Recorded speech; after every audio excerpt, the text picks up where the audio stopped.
국민 앵커 백운기, 정확한 분석, 날카로운 시각.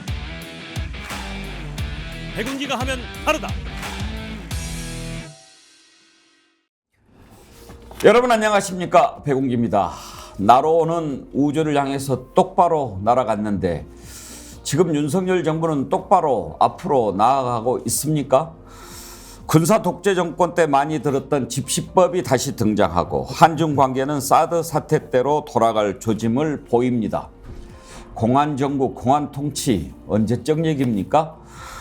백운기의 정치본색 매주 금요일은 심층 토론으로 꾸며드리고 있는데요. 오늘은 윤석열 정부 왜 이렇게 거꾸로 가는지 그 이유를 진단해보고 대한민국이 나아가야 할 방향, 좌표를 생각해보는 시간 갖도록 하겠습니다.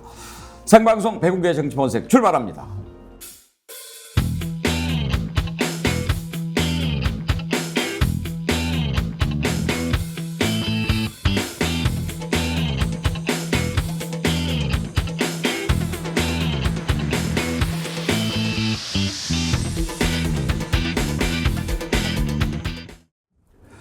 오늘 심층 토론 함께할 네 분 패널 소개하겠습니다. 여론조사의 여왕 이은영 휴먼앤데이터 소장.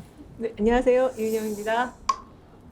현장 해결사 안진걸 민생경제연구소 소장 나오셨고요. 영광입니다. 감사합니다. 민생경제연구소와 안진걸 TV에서 일하는 안진걸입니다. 원래 그렇게 우리 인사 안 해요. 그냥 나가요. 예, 죄송합니다. 근데 처음이니까 좋습니다. 한 번만 봐주십시오. 안진걸 소장은 다른 프로그램에도 많이 나오죠? 예, 다른 프로그램 나가면 항상 스픽스 홍보를 하고 있는 예, 스픽스 자칭 홍보대사 안진걸이기도 합니다. 얼마 전에는 또 우리 정치본색에 슈퍼챗도 보내주시고 예, 맞습니다. 한 마리의 정어리가 되겠다. 제가 아주 감사하게 생각합니다. 예, 그린 것 같습니다. 예. 신받다 신인규 변호사 안녕하십니까? 네, 안녕하세요. 국민의힘 바로세우기 신인균 변호사입니다. 그거 봐요, 따라하잖아요. 저도 제 홍보 조금 했습니다. 정치면 본색리 이장 정기환 스픽스 대표 함께합니다. 어서 오십시오. 안녕하십니까. 예. 저도 우리 본색리 주민들의 건강과 행복을 위해서 최선을 다하겠습니다. 건강 행복해야 되는데 요즘 집시법을 손을 좀 보겠다라고 하는데 신은규 변호사, 집회와 시위에 관한 법률 집시법, 제가 80년대 기자 생활할 때 제일 많이 들었던 법인데 그 뒤로는 별로 못 들었다가 요즘에 다시 듣습니다. 글쎄요, 이제 집회 및 시위에 관한 법률도 있고요. 또 이게 이제 기본권으로 헌법에 규정된 권리거든요. 기본권입니다. 그래서 사실은 집회 및 시위라는 것이 다중에게는 좀 불편할 수는 있는데 또 소수자들이 목소리를 내야 되는 또 그런 표현의 자유의 연장이거든요. 그래서 민주주의 국가에서 집회 및 시위의 자유는 상당히 두텁게 보장되는 것이 통상적입니다. 우리가 자유, 기본권 이런 얘기 하는데 가장 중요한 것을 그 기본권의 자유가 어떻게 중요도가 있겠습니까만은 그래도 민주주의 국가 자유를 외치는 그런 나라 보면 일단 표현의 자유 그리고 집회 결사 이런 것들이 우선순위가 맨 위에 있지 않나요? 정확하게 말하면 표현의 자유가 이제 모두에게 있는데요. 그중에 이제 언론 출판의 자유가 가장 특성화돼서 보호되고 있고 예. 또 집회 및 시위의 자유는 일반 시민들, 또 시민들이 목소리를 다중으로 해서 내야 되기 때문에 이것이 폭력적으로 나가거나 어떠한 그런 기준을 넘지만 않는다고 하면은 완벽하게 보장되는 것이 원칙입니다. 정기환 대표도 학창 시절에 집시법으로 좀 맛 좀 보셨죠? 옥살이까지는 아니고요. 예. 잡혀가서 좀 맞고 이렇게 했죠. 예. 저는 이제 대한민국의 그 주인이 누구냐라고 얘기할 때 우리는 국민이 주인이다 이렇게 다 알고 있다는 거 당연한 이야기죠. 근데 국가는 제도적으로 국가라는 제도와 거기에서 위임받은 권한자들이 어떤 식으로든 스피커를 가지고 국민을 상대로 자기 얘기를 할 수 있지 않습니까? 그 사람 개인의 소유물이 아님에도 불구하고 많은 그 표현의 기회를 가지고 국민들에게 공적으로나 사적으로나 얼마든지 의사전달을 할 수 있는데 정작 대한민국의 주인인 국민 한 사람 한 사람은 자기 스스로 하고 싶은 표현을 할 기회가 없습니다. 그래서 헌법에서 이렇게 표현의 자유라는 이름으로 강력하게 보호하는 이유는 국민이 주인이기 때문에 주인은 언제라도 나와서 자신의 표현을 하라고, 그리고 이제 우리가 언론에 종사하는 사람 언론이라는 장치가 있고 국가 권력을 가지고 있는 대통령과 집권 여당이나 야당은 국회라는 공간, 대통령실이라는 공간에서 하듯이 국민들 주인으로서 얼마든지 자신의 주장은 할 수 있다. 다만 법은 지켜야 한다. 이제 이런 것인데 너희들은 기본적으로 자격이 없다. 나보다. 국가는 할 수 있지만 국민은 할 수 없다. 이런 것은 말이 안 되는 엉터리 논리다. 이렇게 먼저 저는 좀 말씀을 드리겠습니다. 예, 오늘은 거꾸로 가고 있는 것 같은 윤석열 정부 역주행 한번 주제로 심층 토론을 해보려고 합니다. 방금 집시법 얘기를 했습니다만 언제적 얘기입니까? 공안정부, 공안통치 얘기가요. 왜 이렇게 합니까? 노조를 공격을 했더니 지지율이 좀 올랐죠. 그것 때문이 아닐까 싶기도 한데요. 지금 윤석열 정부 1년 간 넘은 상태에서 보이는 여러 가지 퇴행적인 모습들이 있습니다. 노조도 그렇지요. 그다음에 집회 시위도 그렇지요. 그리고 중국과의 관계에는 지금 마치 사드 사태 때 그 긴장 국면으로 다시 돌아가고 있는 것 같고 북한과의 관계는 어떻습니까? 그리고 언론은 어떻습니까? 이런 모습들을 한번 살펴보고 왜 이 정부가 이런 모습을 보이는지 그 의도가 있지 않겠습니까? 그 의도를 한번 짚어보려고 합니다. 그리고 그래도 우리 대한민국은 앞으로 똑바로 나아가야 되지 않겠습니까? 어떻게 하면 어떤 방향을 잡아야 대한민국이 앞으로 나갈지 그리고 만약에 잘못 가고 있다면 어떻게 해야 될지 이런 부분을 한번 토론해 보도록 하겠습니다.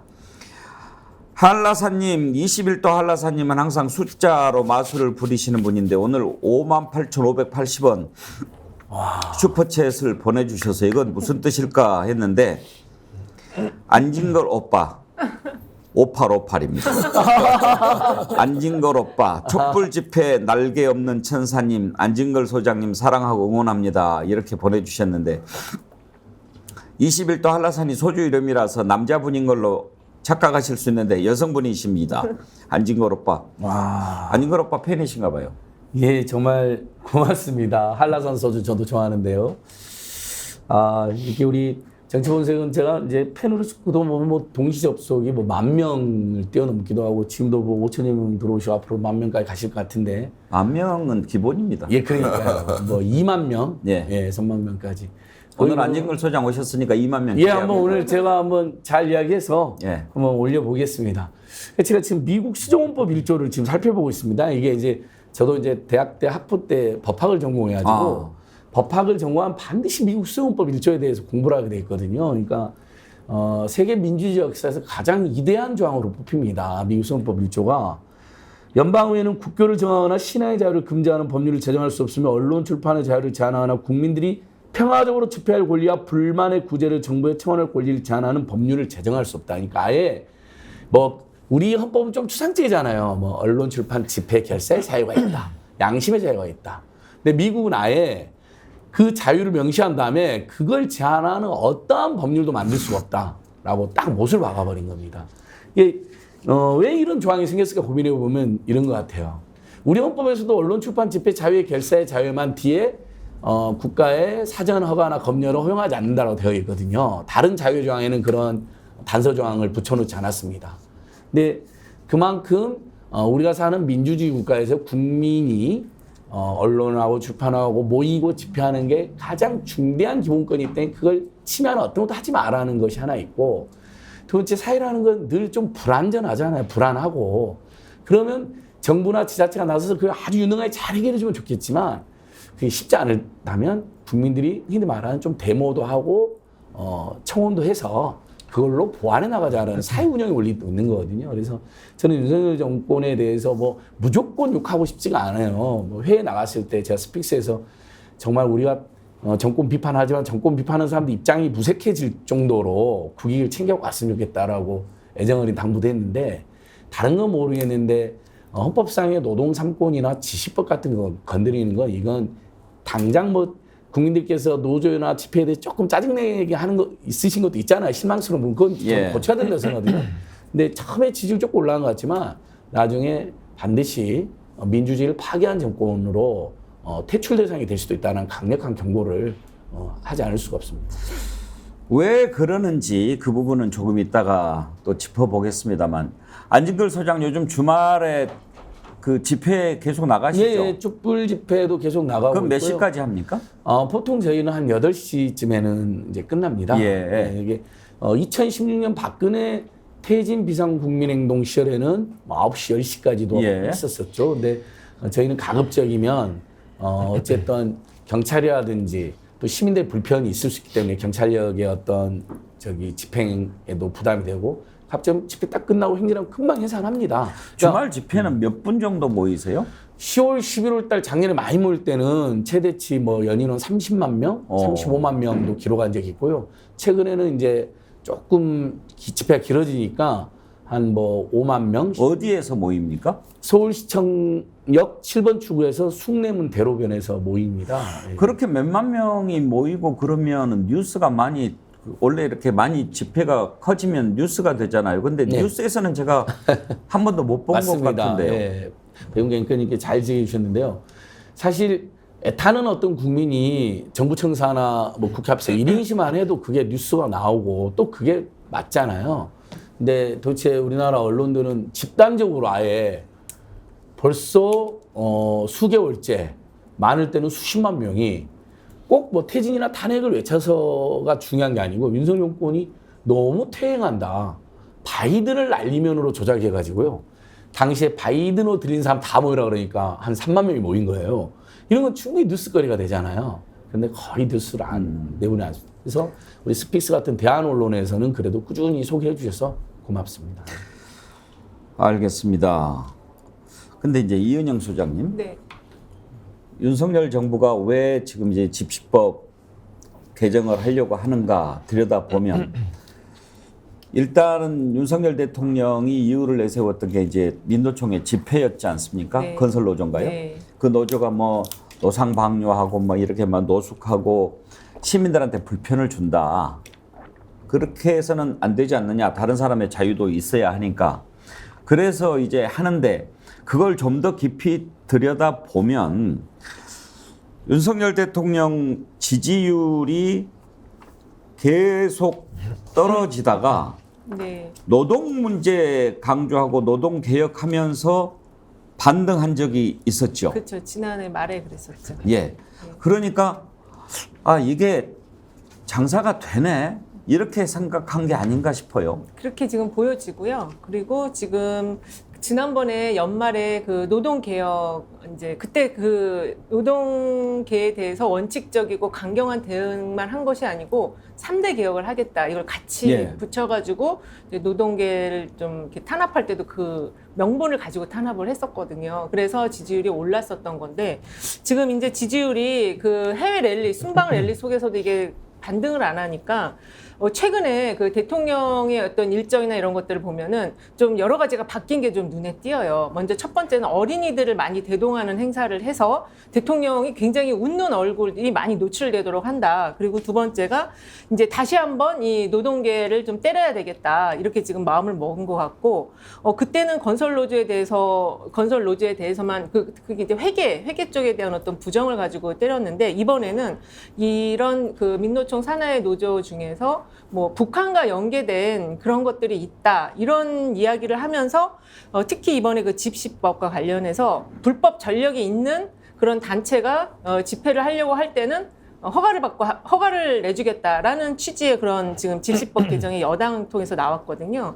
근데 이번에는 그게 좀 제가 생각할 때는 안 통할 가능성이 높다고 봐요. 예. 지지율상. 왜냐면은 일단은 그 한 분이 돌아가셨잖아요. 예. 민신을해서 한 분이 돌아가셨기 때문에 사람들이 어떤 이 지금 노동계 요구에 대한 느낌이 지난 연말하고는 좀 다르게 느껴질 거고, 그리고 제가 최근에 그 이제 주변에 인덱스 인터뷰 같은 걸 해보면 제일 크게 걱정을 많이 하는 게 미국과 동맹을 강화하는 거는 좋지만 중국을 이렇게 내버려둬서 되겠냐. 이게 걱정이 너무너무 많으시더라고요. 그리고 일본에 대해서 그 여전히 심리적으로나 정서적인 부정의 그 강도가 굉장히 높은 상태여서 이 두 가지가 개선되지 않고 이 뭐 노조를 때려잡겠다, 뭐 원칙적 강경 대응하겠다 이런 것들은 효과를 볼 것 같지가 않습니다.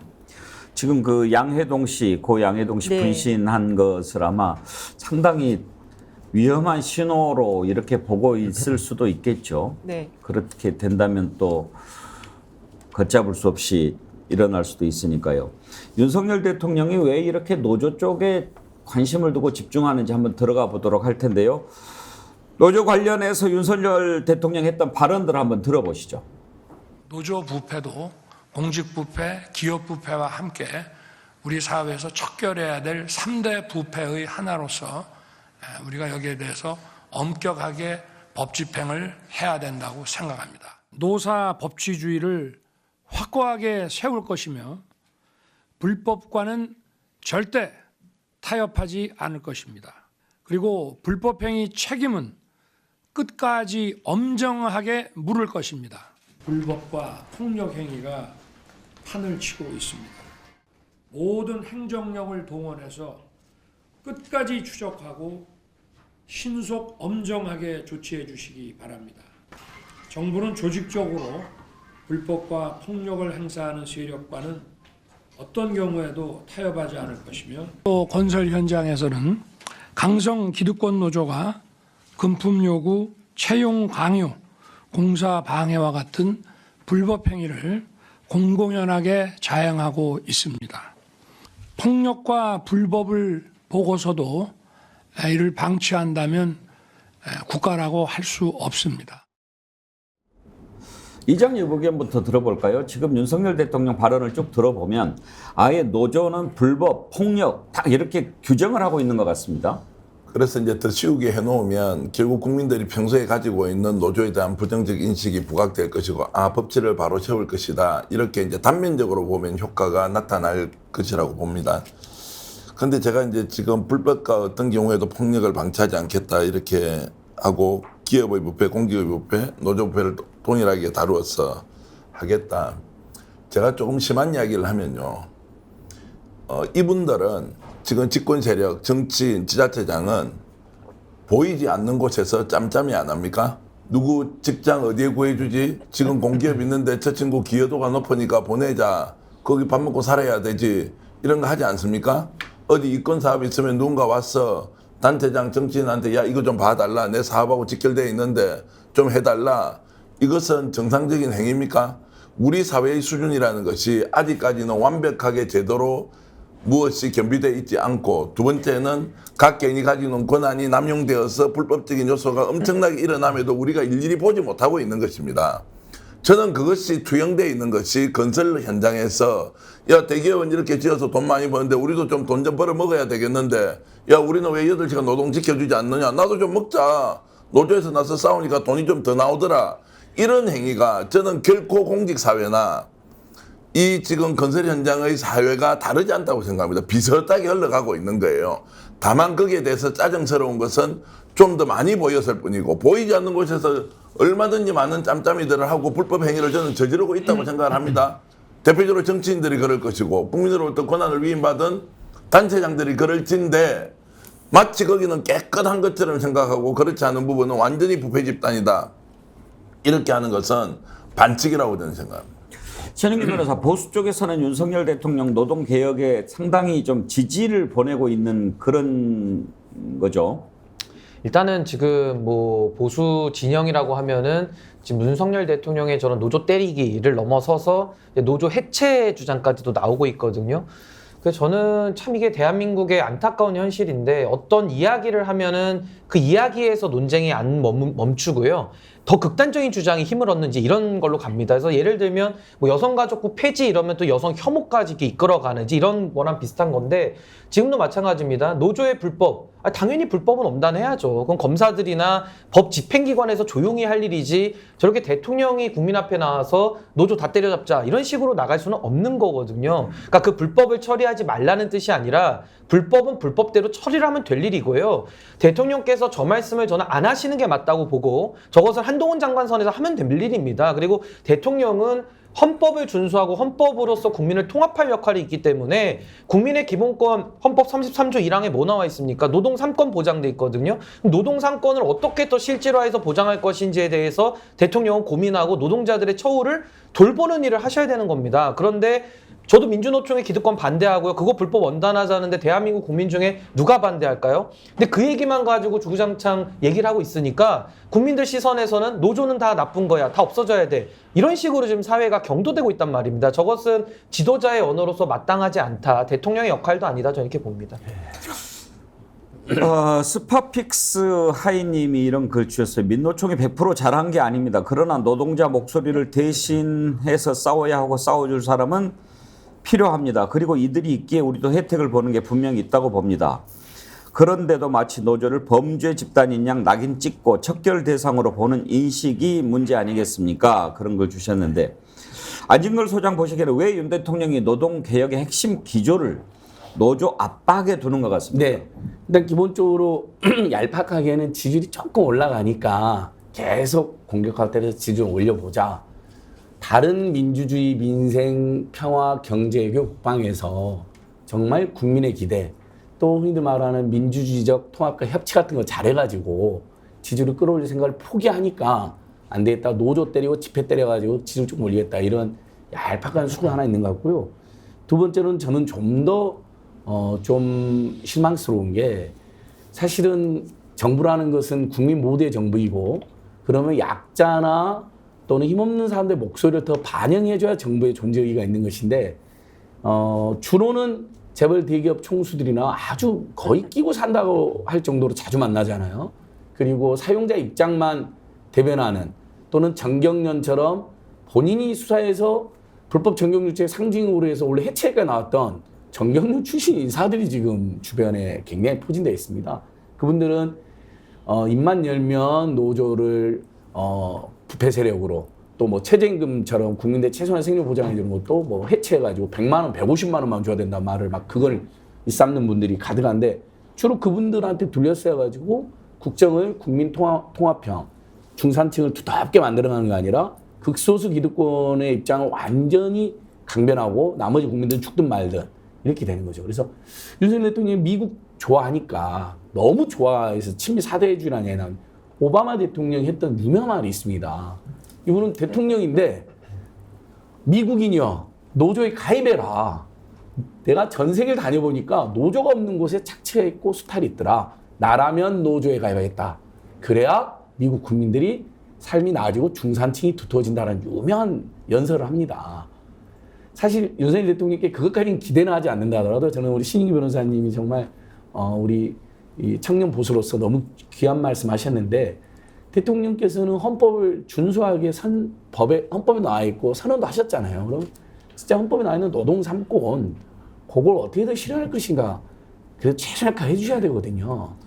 만약에 노조가 마음에 안 드는 부분이 있으면 저는 그 부분에 예를 들면 대통령께서 노동 3권을 우리가 정말 보장적으로 하려는데 일부 대기업 노조나 일부 노조 행태는 문제가 있다라고 지적해서 시민사회에서도 활발히 토론해 달라 그러면 사실 제가 이제 시민단체에 있었잖아요. 오랫동안 저도 참여했을 때 항상 노조 편을 들어준 게 아니었어요. 노동조합 너무 과도한 요구하면 저희도 비판했고 어떤 행태가 국민들이 보기에 눈살 찌푸린다 그러면 그건 지적을 했거든요. 그렇게 자정해 나가면 되는 거거든요.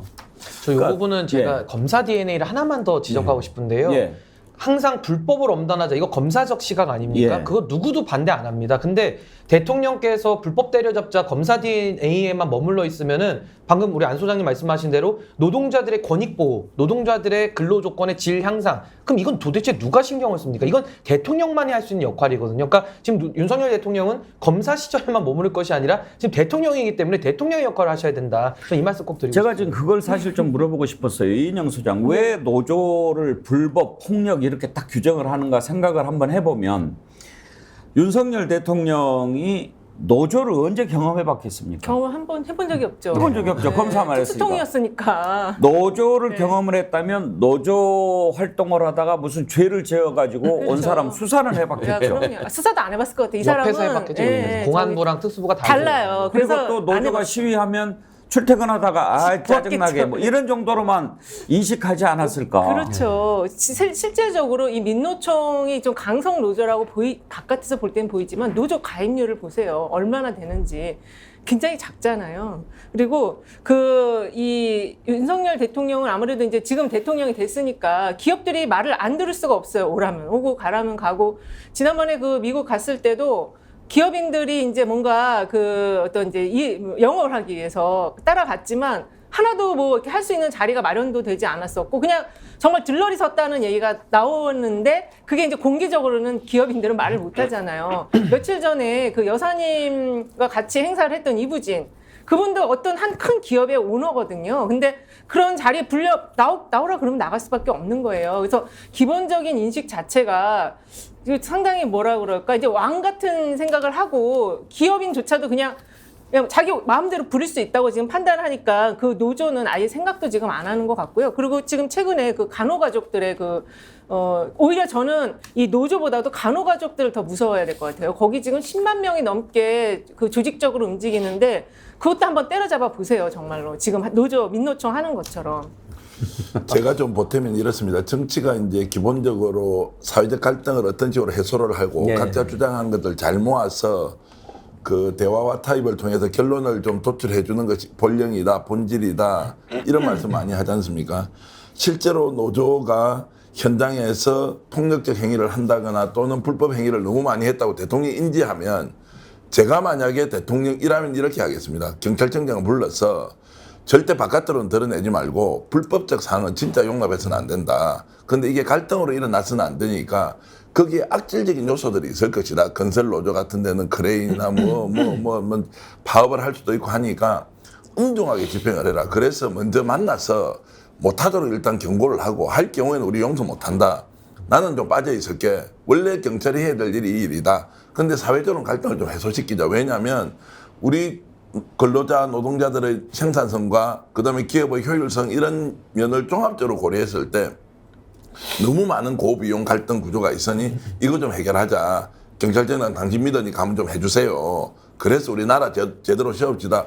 이렇게 만약 한다고 하면 이 소문이 안 납니까? 현장마다 대기업이 겪는 갈등, 노조 내에서도 제가 들어보면 너무 심한 사람들이 있다는 거예요. 거기에서 정상적으로 노조 활동하는 사람들 오히려 중심이 돼야 되는데 강성이 주도하는 이런 것도 좀 해소를 법이나 제도를 가지고 좀 통제를 해주면 얼마나 좋겠습니까? 그러면 진짜 윤석열 대통령은 드러내지 않고 정말 이런 구석구석의 갈등을 해소도 하면서 법은 지키네. 이 길이 없습니까?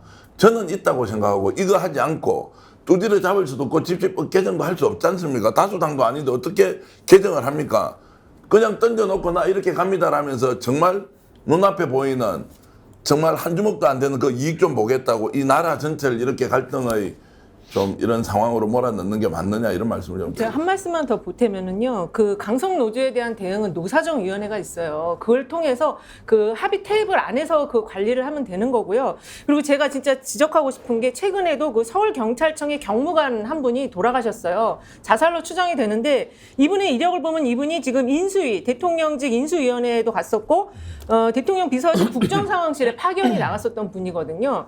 근데 이분이 지금 왜 자살을 했는지 사실 지금 이 갈등, 우리 사회의 갈등이 대통령의 갈등을 주도하다 보니까 그 중간에서 이런 갈등의 어떤 관리를 해야 되는 경찰 조직도 상당히 지금 스트레스가 너무 높다. 그래서 이런 분 같은 분들이 지금 계속 나오고 있는 거지. 한번 정말로 이 서울경찰청이든 경찰 조직에서 최근에 현 정부 들어서 불의의 어떤 안타까운 죽음을 맞으신 분들이 전년도나 뭐 전 정부 대비해서 얼마나 늘었는지 이런 것도 한번 좀 살펴볼 필요가 있는 것 같아요.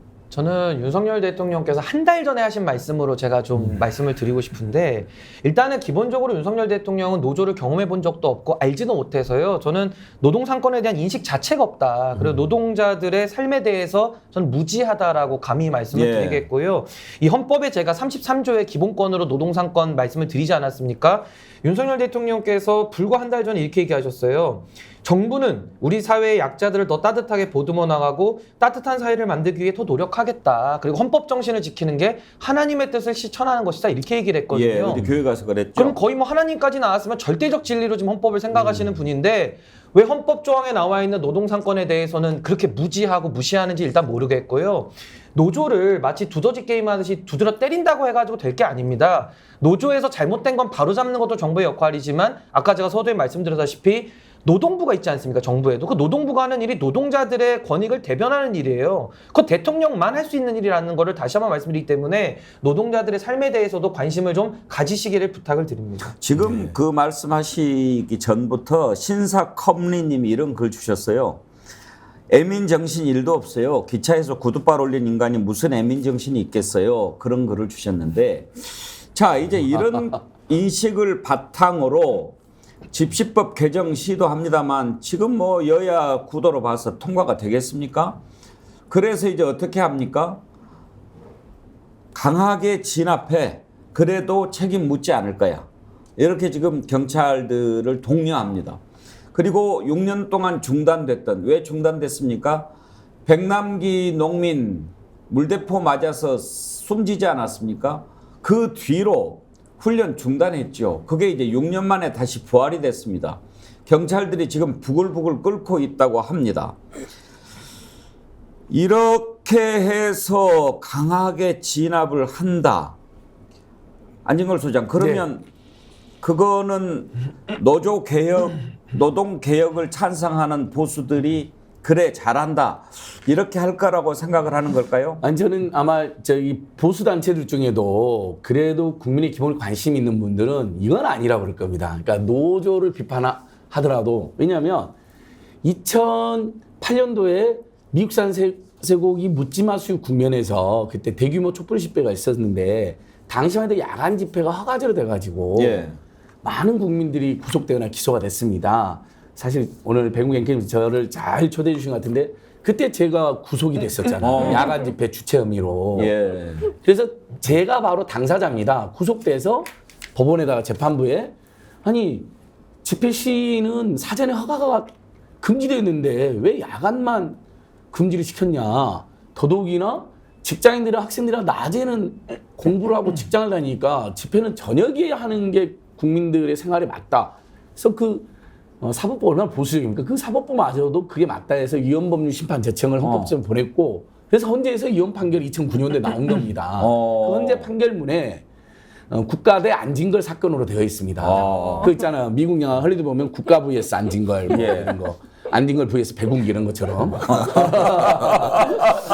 그래서 제가 그 가정 너무 잘 알거든요. 근데 당시에 조선일보랑 극우단체들에서 이제 야간 집회가 유효인 판결됐으니 밤마다 폭도들이 서울 도심을 휩쓰고 점령할 거라고 그거를 일삼았었어요. 그 사설도 있습니다. 근데 여러분 정말 우리 스픽스에도 이제 중도적이나 보수분들 많이 들어오시니까 2009년 이후에 그래서 야간 집회가 허용이 됐고 보장이 됐잖아요. 지금까지 단 하나의 폭력이 혹시 앵커님께서도 아주 예민하게 사회문제를 폭력 사태 보셨습니까? 그런 저녁에 특히 저기가 있으셨군요. 존경합니다. 아닙니다. 그러니까 낮에 오히려 일부 주민들이 흥분해가지고 부딪힌 경우는 가끔 있었어요. 최근에도.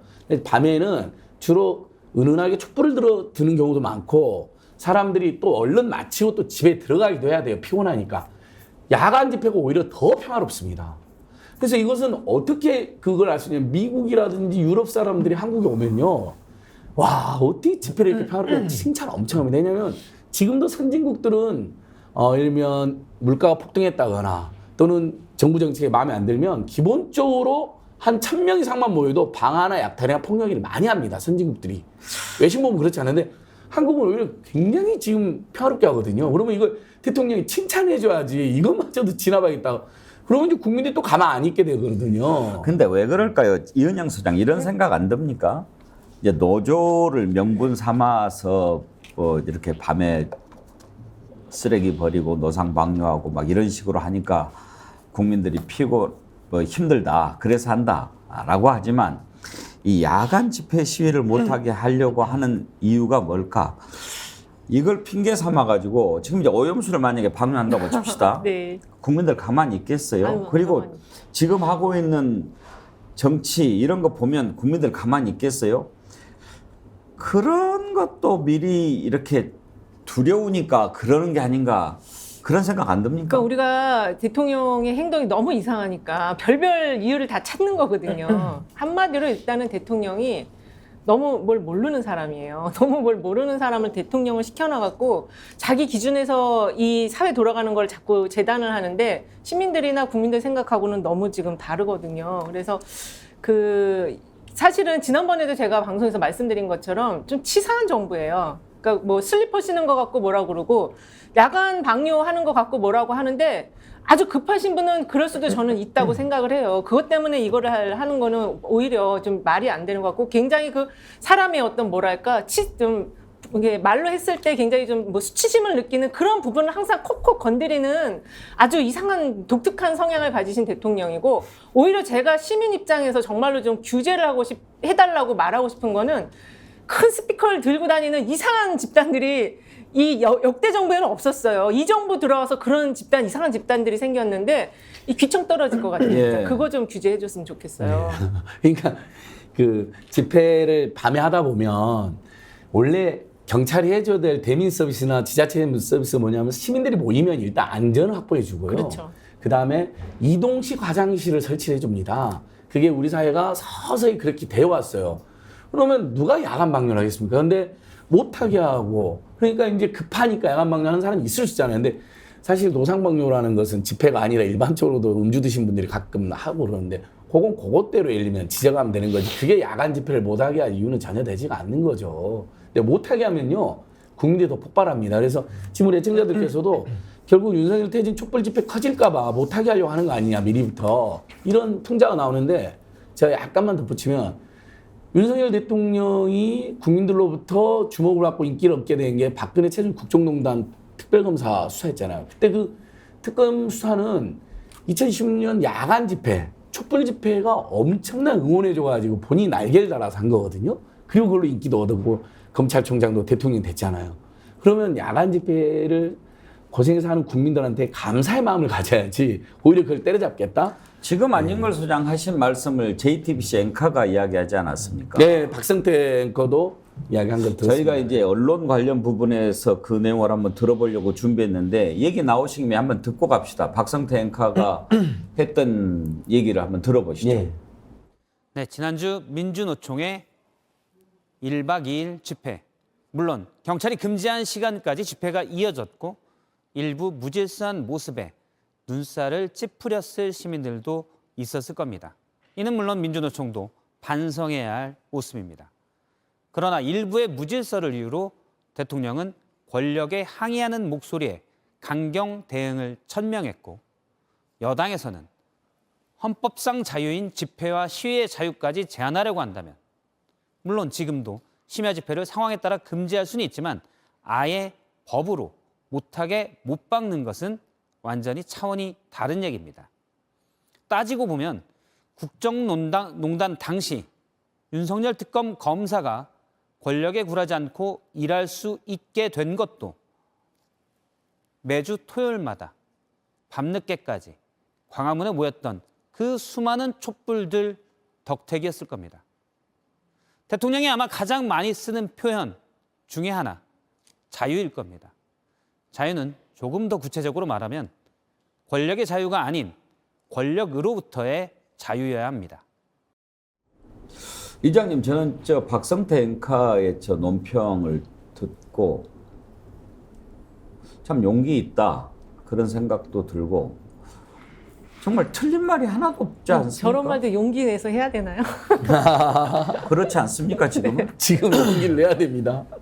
박성태 기자가요, 제가 예전에 식사도 같이 한번 한 적이 있는데 굉장히 합리적이고 정치적 성향보다는 기자들 중에서도 온건인데 조직에서 굉장히 인정하고 좋아하는 유형. 저는 이제 예를 들어서 노조 같은 걸 했으니까 네. 약간 좀 이제 편향된 시각을 경영진 쪽에서 보면 가지고 있을 수 있지 않습니까? 저분은 굉장히 친회사적이고 저널리즘이 가야 되는, 그리고 어느 쪽으로 치우치지 않은 분이라고 제가 알고 있고, 오히려 굳이 따지면 보수 쪽이 좀 더 가까운 이제 정치적 성향인데 저분이 이제 직접 저렇게 얘기를 하는 걸 보면 이거는 정말 지금 현 정권이 검도를 넘어섰다. 이것은 저널리즘의 기본의 원칙으로 반드시 얘기를 해줘야 되는 것이다.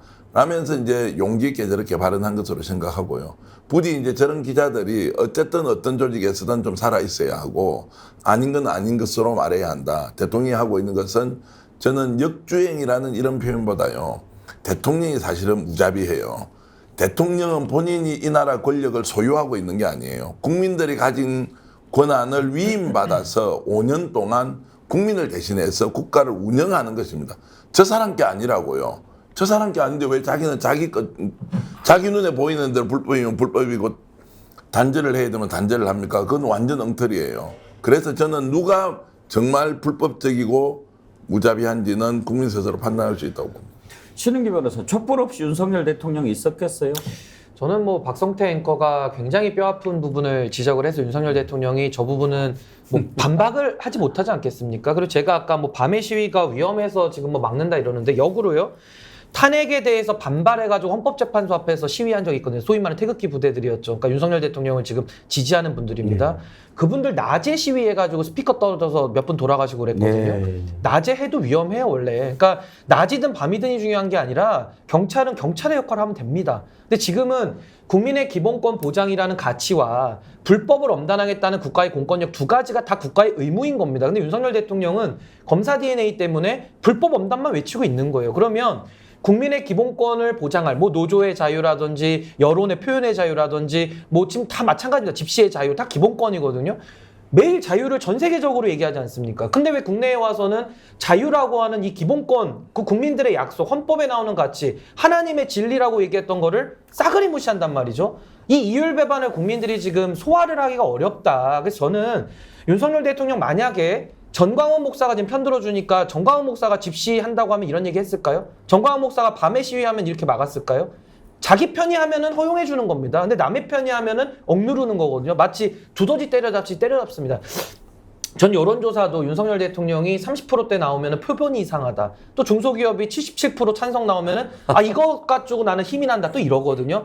좀 이런 선택적인 거 자꾸 하시고 기본권에 대해서 이런 침해적으로 나가신다면은 윤석열 대통령은 누구보다 반민주주의자가 되는 것이고 누구보다 반헌법주의자가 되는 겁니다. 게다가 거짓말쟁이까지 되는 거예요. 그 헌법을 얘기하지 말으셨어야 됩니다. 그래서 저는 이런 식의 이율배반적인 지도자의 행태는 국민들의 신뢰를 얻기 매우 어렵다. 이 말씀 꼭 드리고 싶습니다. 오늘 여론조사 전문가 나오셨으니까 그거 네. 궁금해서 한번 여쭤봅시다. 네. 묘하게 네.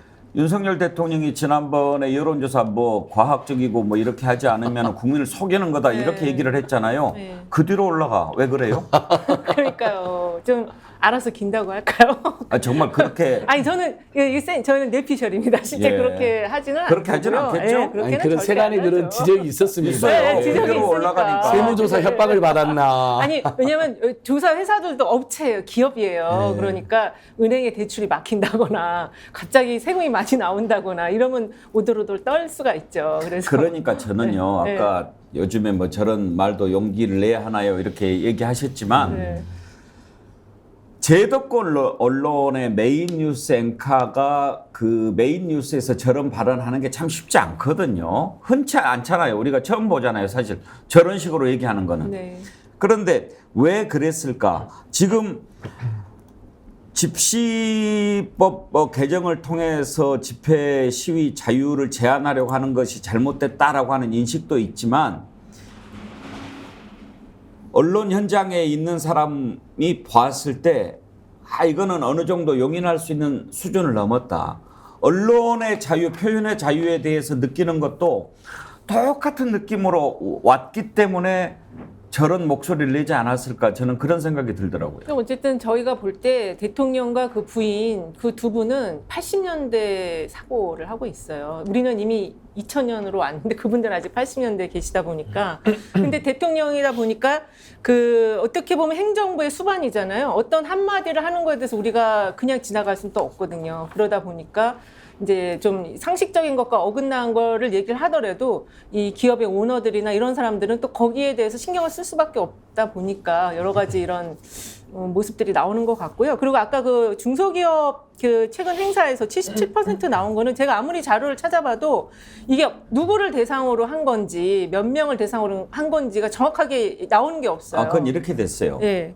여론조사가 아니에요. 아니죠. 거기 이제 중소기업 중앙회에서 뭐 연합회인가 뭐 이렇게 해가지고 대통령하고 자리를 만드는 거예요. 네. 그 자리를 앞두고 2, 3일에 걸쳐서 전국에 거기에 참석하는 아마 기업들일 그러니까 때요. 제가 보기에 경영인 303군데 기업을 대상으로 그렇죠. 네. 설문을 돌렸어요. 예. 야, 이번에 이런 행사 있는데 우리가 저 설문조사 하나 하자.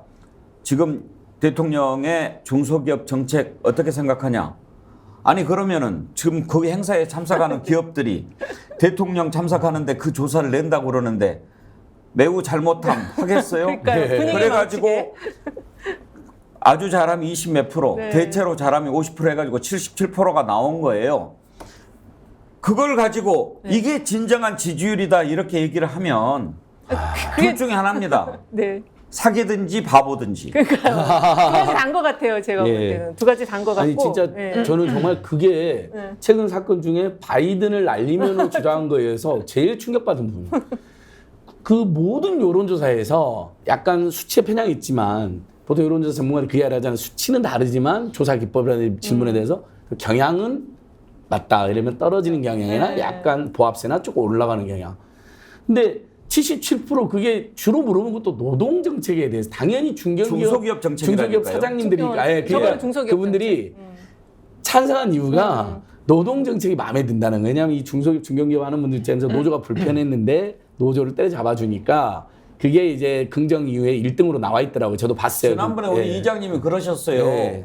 더 쉬운 방법이 있다. 대기업 회장들 불러놓고 조사하면 100% 100% 나오는데. 그렇죠. 100점 그래갖고 나와요. 그 70%가 나온 거 이런 와 근데 어떻게 대통령인 사람이 이게 진짜 지지율이라고 생각한다고? 그러니까 바보 아니면 사기꾼인데 네. 지금 저 지난 23일 날 전경련에서 그 자료가 나온 게 있어요. 6월에 그 기업 경기 동향 조사라는 게 전경련에서 나온 게 있습니다. 그게 매출액 기준으로 600개 기업을 대상으로 조사를 하는데요. 15개월째 지금 향후 경기 전망을 부정적으로 보고 있어요. 15개월째 지금 대기업들이 부정적으로 보고 있는 거예요. 긍정적으로 본 거 딱 한 분야 있어요. 전기 가스 분야.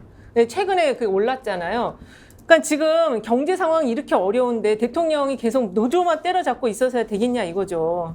근데 저는 윤석열 예. 정부가 이 거꾸로 정부 같은데요. 예. 그러니까 지지율이 보통 높을 때 그럴 땐 전광판 안 봐야 됩니다. 더 겸손해야 되기 때문에 저것은 그냥 국민들의 뜻이니까 우리는 안 보고 더 열심히 하겠다 이래야 되고 지지율이 낮을 때는 진짜 전광판 보면서 반성해야 되거든요. 근데 거꾸로 해요. 지지율이 낮을 때는 저거 표본 조작된 거야. 근데 또 지지율이 또 올라가니까 지금 또 그런 말 안 나오잖아요.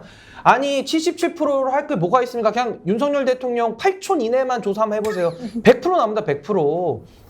그러니까 이게 너무 우스꽝스럽고 코미디스럽기 때문에 정말 지지율이 낮을 때 표본 오류다 이런 게 아니라 더 국민들의 뜻을 겸허히 받아들이고 더 전광판을 보면서 더 낮은 자세로 가야 되는데 완전히 지금 거꾸로 하고 있습니다. 지금 거꾸로. 자, 왜 이러는 줄 알아야 우리가 또 대안을 찾지 않겠습니까? 왜 그럴까? 원래 이 대통령이 문제가 있어서 그럴까? 아니면 주변에 참모가 다 문제가 있어서 그럴까? 이런 것 짚어볼 텐데요. 그 전에 퇴행적인 징후를 보이는 것 한두 가지만 더 생각을 해보고 잠깐 있다가 왜 그런지 살펴보도록 하겠습니다. 자, 우리가 이제 언론의 자유, 또 표현의 자유, 집회 결사의 자유, 시위의 자유 뭐 이런 것들을 막 억압하는 것 살펴봤죠. 이제 외교로 가봅니다. 지금 중국과의 관계가 심상치 않습니다. 네이버 차단하죠. 그리고 정영화 가수 베이징에서 공연하기로 딱 약속하고 도착했는데 못하게 합니다. 지금 이건 시그널이죠. 이제 봐, 너네들 분명히 경고했지 하지 않았습니까? 그래서 이제 뭔가 두려움이 생기는데 이게 언제 때 그랬습니까? 사드 때 그랬습니다. 그건 왜 이렇게 됐습니까? 미국하고 가까워지는 게 꼭 그렇게 해야 됩니까? 왜 중국의 아킬레스건이라고 하는 가장 민감한 부분인 양안 관계, 힘에 의한 현상 변경은 뭐 용납하지 않는다. 그런 이야기를 왜 우리나라 대통령이 직접 해야 됩니까? 지금까지 그런 것을 몰라서 안 했습니까? 그런데 일방적으로 그냥 미국에만 의존해서 그런 얘기를 하는데 그러다가 결국은 우리가 혼자 덤태기 다 쓰지 않습니까? 지금 이제 미국은 중국과 서서히 가까워지려고 합니다. 예. 바이든 대통령 입에서 해빙이라는 얘기가 나옵니다. 디커플링 대신에 디리스킹이라는 얘기가 나옵니다. 그러면 우리는 어떻게 됩니까? 이런 걸 이제 꽁 된다고 그러죠. 꽁만 춥다고 그러죠. 왜 이렇게 만듭니까? 이장님, 이것도 퇴행 아닙니까? 퇴행이 아니고요. 진짜 역사적 후퇴도 이런 후퇴가 어디 있습니까? 조금만 더 나가도 이익이 보이는데 이익을 깡그리 다 버리는 이제 대통령의 행동이다 이렇게 생각하고요. 제가 비유를 이렇게 해보겠습니다. 가정이 자식들, 가족들 먹여 살리라고 때거리 해결해야 되지 않습니까? 그러면은 윗집에 큰 집이 있고 아랫 동네에 부잣집이 있습니다.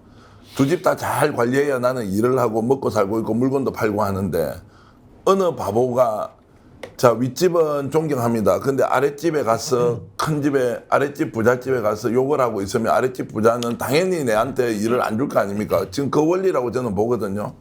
중국하고 관계를 이렇게 악화시켜 놓고 경제가 엉망인데 자 그러면 우리 먹고 살 거 없습니다. 때거리 해결이 안 됩니다라고 하면 지금 현재 이 정권의 스타일로 보면요.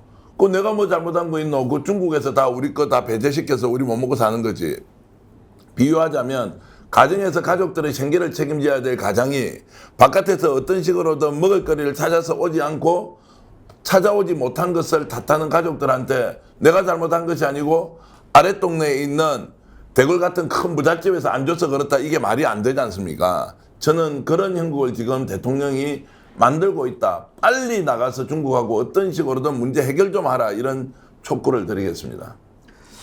한중 관계가 지금 아주 상당히 이상 기류 접해 있는데 지금 윤석열 대통령 취임한 이후에 안보실장급 대화 채널이 한 번도 안 열렸대요, 신인규 변호사님. 그러니까 지금 윤석열 대통령 취임 이후에 지난 1년 저는 한마디로 표현하면 정치 실종을 넘어서 정치 사망이거든요. 저는 지금 윤석열 대통령 이제 한 6개월간은 지금 이제 외교 국면인데 이거 외교 실종 아닙니까? 이제 외교 사망으로 갈까봐 지금 국민들이 다 걱정을 하는 거거든요. 그러니까 지금 아무래도 중국과의 관계가 사실은 우리가 정말 지혜롭게 외교 전술을 펴도 이게 어려운 거거든요. 그 바이든하고 시진핑은요, 과거 바이든 대통령이 부통령 시절에 시진핑이 부주석이었습니다.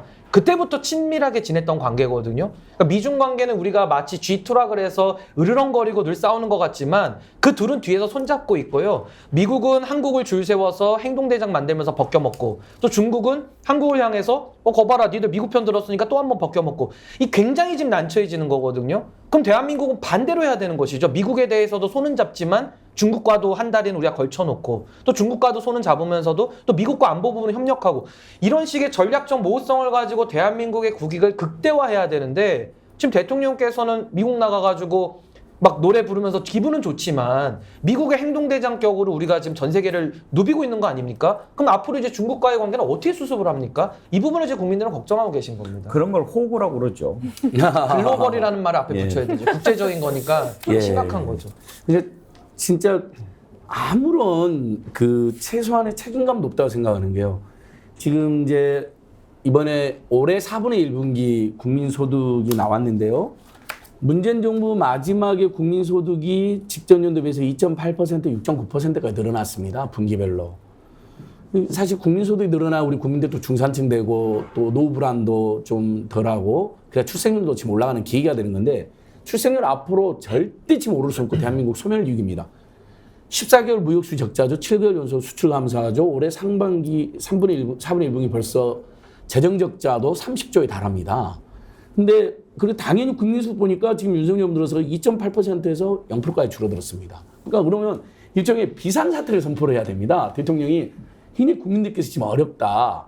지표랑 통계 다 나오고 고물가, 고유가, 고금리, 고환율의 고부채 와 은행들도 넘어간다 그러면서 막 고분투하고 그다음에 무역수지 적자 원인을 보니까 중국, 러시아, 베트남, 북한하고 막 전쟁할 것처럼 적대하고 으르렁거리면서 그게 가장 큰 요인으로 지금 잡히거든요. 반도체 문제하고. 그럼 이 문제 해결을 위해서 나서달라는 대다수 국민이나 기업인들이 요청하고 있고 중국이나 러시아의 교포들이라든지 거기에 진출해 있는 기업들은 지금 난리가 났거든요. 날마다 망해한다고. 근데 입만 열면 중국과 러시아하고 전쟁이라도 할 것처럼 마치 어떻게 이런 정부가 있을 수 있는지. 저도 하나만 더 추가하자면 지금 퇴행에 대해서 말씀하시니까 뭐 이것도 많이 나왔던 지적입니다만은 사실 노태우 정부가 외교 잘하지 않았습니까? 이 이제 북방 외교라고 해서 예. 중국과 수교도 이끌어냈고 당시에는 뭐 중국 그러면 뿔 달렸다고 생각했을 거 아닙니까? 근데도 적극적으로 해서 우리나라의 활로를 열었는데 보수 정부를 계승하면서 노태우 정부가 했던 그런 것들까지 다 퇴행시키고 다 문을 닫아버리고 전략적 확실성을 통해 비전략적 확실성이죠. 전략적 모호성의 반대니까요. 그러니까 이런 식으로 외교를 해가지고는 대한민국이 앞으로 살아갈 활로가 없습니다. 제가 1년간 저희가 지켜봤는데 외교 안보 기본이 사라졌을 뿐만 아니라 도대체 뭐를 캐치프레이즈로 내거는가 이해가 안 가요. 사실 역대 정부의 기본 정책을 보면요. 노태우 정부는 북방 정책이라고 하죠. 네. 김대중 정부는 포용 정책. 노무현 정부는 동북아 균형 자론. 이명박 정부는 신아시아 정책, 박근혜 정부는 한반도 신뢰 정책, 문재인 정부는 한반도 평화 프로세스. 지금 이 정부는 뭐라고 할 수 있어요? 아무래도 MB 때 했던 사람이 지금 하고 있으니까 비슷한 내용. 그럼 뭘 좀 이해가 되게라도 정리를 해줘야 되는데. MB 때도 이러지는 않았어요. 근데 그러니까요. 이렇게 막 중국하고 러시아하고 베트남하고 북한하고 막 멸콩 노래하고 전쟁할 것처럼 달려들지는 않았죠. 전 정부 반대론 이런 것 같아요. 전 정부 반대론. 그리고 사실 그 중국과 관련해서는 우리나라 국민들이 중국에 대해서도 이렇게 꼭 우호적이지는 않아요. 한한령이라 그래가지고 또 최근에 그 손주호 선수 뭐 감금하고 이런 거 있잖아요. 그래서 중국에 대해서 긍정적인 이미지는 안 갖고 있지만 그래도 이제 중국과 경제를 해야 산다라는 인식은 있거든요. 그래서 지금 현 정부의 이 미국 다걸기 외교 정책에 대해서 진짜 걱정들을 많이 하시더라고요. 대북 정책은 담대한 구상 이런 이야기 한 적이 있었거든요. 네. 뭐죠? 근데 내용은 말 안 하기 뭐 이런 거, 대화 안 하기 뭐 이런 거 같아요. 그냥 뭐 북한과 대화 안 하기. 이 정부의 외교 정책이나 대북 정책은 ABM 정책 이렇게 얘기하면 되겠네요. ABM이 뭔가요? Anything but moon. 아니 그런 거 같아요. 예. 예, 예. 그냥 문재인하고만 반대로 하면 되는 정책. 그렇죠. 예. 예. 그러니까 이제 전략적 모호성이 국제적으로 우리가 취해야 할 전략인데 윤석열 대통령 국내적으로 전략적 모호하게 개념을 쓰고 계세요. 그러니까 자유라는 개념도 지금 아무도 이해를 못 하고 있지 않습니까? 그러니까 지금 윤석열 대통령이 뭐 담대한 구상 북한에 대해서 아무리 멋있는 말들을 나열해서 미사여구를 써도 내용이 없지 않습니까? 그리고 내용이 있더라도 할 의지가 없지 않습니까? 그러니까 이제 대한민국의 외교, 통일, 안보 전략은 상당히 지금 어려운 지경에 처할 수밖에 없는 겁니다. 짧게 예. 덧붙이면 ABM이 맞는 것 같아요. 왜냐하면은 1년이 지났는데도 아직까지 전 정부 탓하는 정부가 진짜 이 정부가 유일하고요. 그다음에 최근에는 1년이 지났는데 1년 안에 거부권을 이렇게 많이 행사하는 정부도 처음 보는 것 같아요. 네. 정책 거부권을 너무 많이 행사해요, 지금. 근데 저는 뭐 ABM을 넘어서서 국내적으로는 민생경제 문제 그리고 방금 말씀드린 외교에서는 정말 실리외교, 균형외교, 북방외교 정말 이건 진보정도 보수할 것 없이 대한민국 정부가 그렇게 해서 우리 한국이 한편으로는 국력이 신장되고 경제 발전하고 국내적으로는 그래도 민생경제 이슈를 어떤 일을 신경 써서 복지도 이만큼 늘어나고 박근혜 전 대통령 생각해보세요. 경제민주화를 내걸었잖아요. 그리고 중국 전승절도 가고 다 그게 국민들 위해서 한 거잖아요. 뒤에 국정농단이라는 비극이 있었지만 그래서 국내사에서 ABM이 아니라 아예 아나키즘이다. 이 정부는. 무정부주의자다. 정부가 해야 될 역할을 안 해버리는 거야. 아예. 근데 아무것도 안 해가지고 상황을 악화시키지 않으면 되는데 엉뚱한 일까지 해버리는 거예요. 기본적으로 정부가 없는 상태 같은데 엉뚱한 일 해가지고 상황을 악화시키고 있다. 아니, 제 주변, 이게 더 충격적인 제 거죠. 주변에 물어보면은 아나키즘은 좋은 말이에요. 아니, 그러니까 원래 이제 무정부주의는 좋은 말이었죠. 이 정부가 상대적으로 비교하면 이 정부의 관심은 오직 그 부인과 장모가 감옥 안 가는 거에만 모든 올인되어 있다. 저는 이렇게 윤석열 말하더라고요. 정부의 외교 정책을 하나로 표현하자면 전 즉흥 외교라고 봅니다. 그냥 기분 느끼는 대로 하니까 지금 예측이 안 돼요. 저는요, 만약에 한미동맹 강화, 저는 한미동맹 강화를 저는 주장하는데 그랬으면 맨 처음에 펠로시가 왔을 때 만났어야죠. 그때 휴가 간다 그러면서 안 만났거든요. 그러다가 또 이번에는 그 강제동원, 전 일본과의 관계에서도 첫 단추를 잘못 꼈다고 보는데 강제동원에 대해서 한국 대법원의 결정까지도 무시하면서 강제동원을 잘못 풀지 않았습니까? 그러니까 지금 첫 단추를 잘못 꼈기 때문에 그다음부터는 다 끌려갈 수밖에 없는 겁니다. 외교면 외교, 내정이면 내정. 도대체 앞으로 반드시 가는 듯한 느낌이 들지 않습니다. 왜 이렇게 됐을까요? 무엇 때문에 그럴까요? 한번 이 부분 생각해 보려고 합니다. 잠깐 전하는 말씀 듣고 이어가죠.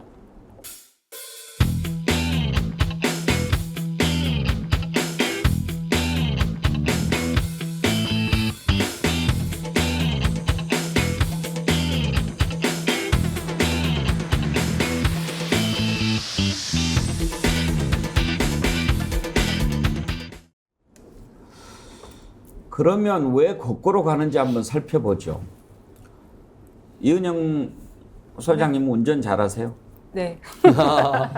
운전을 할 때 이제 거꾸로 가는 거는 이제 후진 기어를 넣고 가야 되잖아요. 네. 후진 기어를 넣고 악셀을 밟으면 매우 위험하죠. 위험하죠. 예. 큰일 나죠. 근데 지금 후진 기어를 넣고 악셀러레이터를 밟는다 이런 얘기가 많이 나와요. 그 정도로 뒤로 가는데 그것도 빨리 가니까 이러다가 이제 큰 사고 나는 거 아닌가 걱정하는데 원래 후진 기아를 넣고는 조심해서 밟아야 되는데 그거를 세게 밟으면 이제 운전을 잘 못하는 사람인 거고, 앞으로 가야 되는데 후진 기어를 넣으면 그거는 큰 사고를 낼 사람인데, 지금 형국이 딱 그렇거든요. 그러면 왜 그럴까? 운전자가 문제인가? 아니면 차가 문제인가? 운전을 가르쳐 준 사람이 문제인가? 옆에 있는 사람이 문제인가? 이걸 따져봐야죠. 아무리 봐도 본인의 문제가 좀 있지 않나 보여집니다. 일본 문제와 관련해서 접근하는 걸 보면 그런 걸 짐작해 볼 수 있는데, 윤석열 대통령 논란이 됐던 강제징용 해법 문제라든지 일본과 관련된 부분들 한번 들어보시죠. 과거는 직시하고 기억해야 됩니다. 그러나 과거에 발목이 잡혀서는 안 됩니다. 두 정상은 양국 정부가 긴밀히 소통하고 머리를 맞댄 결과 우리 정부의 강제징용 해법 발표를 계기로 양국이 미래지향적 발전 방향을 이제부터 본격적으로 논의할 수 있는 토대가 마련됐다고 평가하였습니다. 만약에 구상권이 행사된다고 한다면은 이것은 다시 모든 문제를 원위치로 돌려놓는 것이기 때문에 우리 정부는 그런 구상권 행사라는 것은 이 판결 해법을 발표한 것과 관련해서 그 취지와 관련해서 상정하고 있지 않습니다. 이장님 어떠세요? 언젠가 이후부터는 전혀 책도 놔버리고 생각도 안 해버리고 그래버린 걸까요? 표리부동의 전형인데요. 제가 과거는 직시하되 미래로 나아가야 한다는 말에 정말 쌍수를 들고 환영을 하고 싶습니다. 그러면 국내 정치에 그대로 적용해 보십시오. 야당과의 관계 안 좋은데 과거는 직시하되 미래는 더 좋은 정치를 위해서 나가자. 노조 문제, 과거는 이런 부정이 있었지만 더 좋은 미래로 나가야 되지 않겠습니까? 중국 문제, 과거는 좀 갈등도 있고 사드 문제가 있었는데 그래도 과거를 직시하되 미래로 나아갑시다. 일관돼야 될 거 아닙니까? 어떻게 일본에서 그리고 국민들의 감정 또 현실적으로 대법원의 판결 다 무시하고 이것은 본인이 과거는 직시하되 미래로 나아가자 해놓고 한국에 가져와서는 모든 것이 과거의 잘못을 도려내겠다고 법의 이름으로 저렇게 나서는 것이 표리부동의 전형이다. 앞뒤 말이 안 맞다. 그리고 본인이 저런 얘기를 하면서도 이 말이 무슨 말인지 잘 모르고 있구나. 사람이 말을 뱉는다는 것은 그 말에 대해서 내가 책임을 지고 행동으로 보여주겠다는 거 아닙니까? 그러면 일본이라는 과거사라는 역사 문제라는 딱 그것만 오려가지고 우리가 사람이 말을 합니까? 그렇지 않지 않습니까? 그런 면에서 보면 대통령의 저런 인식이나 발언이 결국은 일본 너는 원래 잘못한 거 없어. 나는 그렇게 봤어. 다른 놈들 다 이렇게 이야기하는데 나는 용서해 줄 수 있어. 나만 믿고 가. 이렇게 하면은 어떻게 대통령으로서 할 수 있는 행동이냐 이런 말씀을 드리겠습니다. 이 소장님 보시기에 왜 저런 인식을 갖게 된 것 같습니까? 정치 훈련이 안 돼서 그런 거죠. 정치를 국회의원을 한 번이라도 했다면 이제 기본적인 학습이 됐을 것 같은데 그런 게 전혀 없이 자기 멋대로 살다가 대통령이 갑자기 돼가지고 그런 것 같아요. 원래 저런 거 형성 과정이라고 그러지 않습니까? 예. 그러니까 역사 인식이라든지 또는 뭐 어떤 것에 대해서 이렇게 좀 배우는 과정, 학습 과정도 있고 예. 그러면서 형성이 되는 건데 그런 과정이 안 보이지 않습니까? 예, 맞습니다. 그러니까 보통 우리가 이제 신앙심 아주 깊은 분들한테 이렇게 여쭤보면 모태신앙인 경우가 있잖아요. 근데 이러면 그 종교 영역에서 모태신앙은 오히려 존중을 받을 수도 있고 존경을 받는 경우도 있잖아요. 근데 이분은 쭉 추적해보면 모태친일, 모태친미가 아닌가 싶어요. 너무 아름답고 선진국이고 정지가 가는 찬양을 하고 국내 언론하고 인터뷰도 안 하면서 외국 언론하고만 인터뷰를 하잖아요. 그래서 뭔가 대한민국 역사를 계속 부정하면서 미국과 일본은 너무 아름답고 위대한 나라다. 이런 생각을 도저히 아무리 생각해도 이런 외교를 할 수가 없으니까 추정컨대 본인이 머릿속에 그렇게 어렸을 때부터 계속 생각을 했다. 그리고 아예 한국은 미국, 일본의 속국이 돼야만 산다. 이런 강박? 그런 오도된 신념을 강하게 가지고 있는 거예요. 그러지 않고서는 어떻게 일본이 무릎 꿇고 사과해라는 것을 100년 전 일로 나는 받아들일 수 없단 말을 어떻게 합니까? 우리 국민들은 100년도 안 됐고요. 사실 1945년으로 치면 70여 년 전의 일일 뿐만 아니라 그럼 무릎 꿇고 사과하라고 말한 적도 없거든요. 그렇게 하겠습니까만은 하도 이해가 안 되니까 안진걸 소장님 말씀을 듣다 보니까 그렇기도 하겠네 예, 싶네요. 지금 이런 지적이 이제 세간에서는 제 주장이 저도 무조건 옳다 과학적이다 생각하는 게 아니라 오죽하면 하도 이해가 안 되니까 비과학적이에요. 예, 너무 본인은 맨날 과학과제를 이야기하는데 아니 안 소장님 말씀이 비과학적인데 아, 예. 그런데도 그럴 것 같아요. 그런 왜냐하면 추정이 나오는 거죠. 접근이 신인기 변호사는 어떻게 해석하세요? 저도 뭐 이제 윤석열 대통령에 대해서 한 1년 정도 쭉 지켜보다 보니까 어느 정도 이제 좀 평가할 자료가 쌓여서 좀 말씀드릴 수 있을 것 같은데 사실 그 가장 근본적인 원인은 법밖에 모르기 때문에 그렇습니다. 그러니까 평생 법만 공부했는데 법도 이제 국내법이죠. 국제관계 잘 모르고요. 그래서 저는 법도 사실 검사들이 가장 법 중에서도 협소하게 알거든요. 그러니까 형사소송법이나 형법밖에 모르기 때문에 검사들이 세상 물정 제일 모른다는 평가를 많이 받고 그래도 변호사만 돼도 가사재판도 하고 행정재판도 하고 뭐 지제재판도 하고 많은 걸 하거든요. 그래서 그런 부분이 있고 저는 윤석열 대통령께서 하도 헌법 얘기하셔가지고 후보 시절부터 저는 그래도 헌법은 그 과목에 들어가 있으니까 공부를 하신 줄 알았는데 이제 보니까 또 헌법에 대해서도 무지하다라는 평가를 제가 내릴 수밖에 없어요. 왜냐면 말이 다르니까요. 같은 자유라는 말을 헌법에 나와서 저도 이해하고 같은 학교에서 다 배웠는데 물론 대학은 다르지만 용어는 같은데 내용이 좀 다르니까 저도 매우 당황스러운 거거든요. 그러면 제가 잘못 배웠든 윤 대통령님이 잘못 배우셨든 아니면 잘 배웠는데 지금 다르게 거짓으로 하든 뭐 요 셋 중에 하나 아니겠습니까? 제가 이제 미국 좋아하시니까 루즈벨트 대통령의 4가지 자유라는 게 있어요. 요걸 제가 각 조사해 왔는데 첫 번째가 양심 신앙의 자유고요.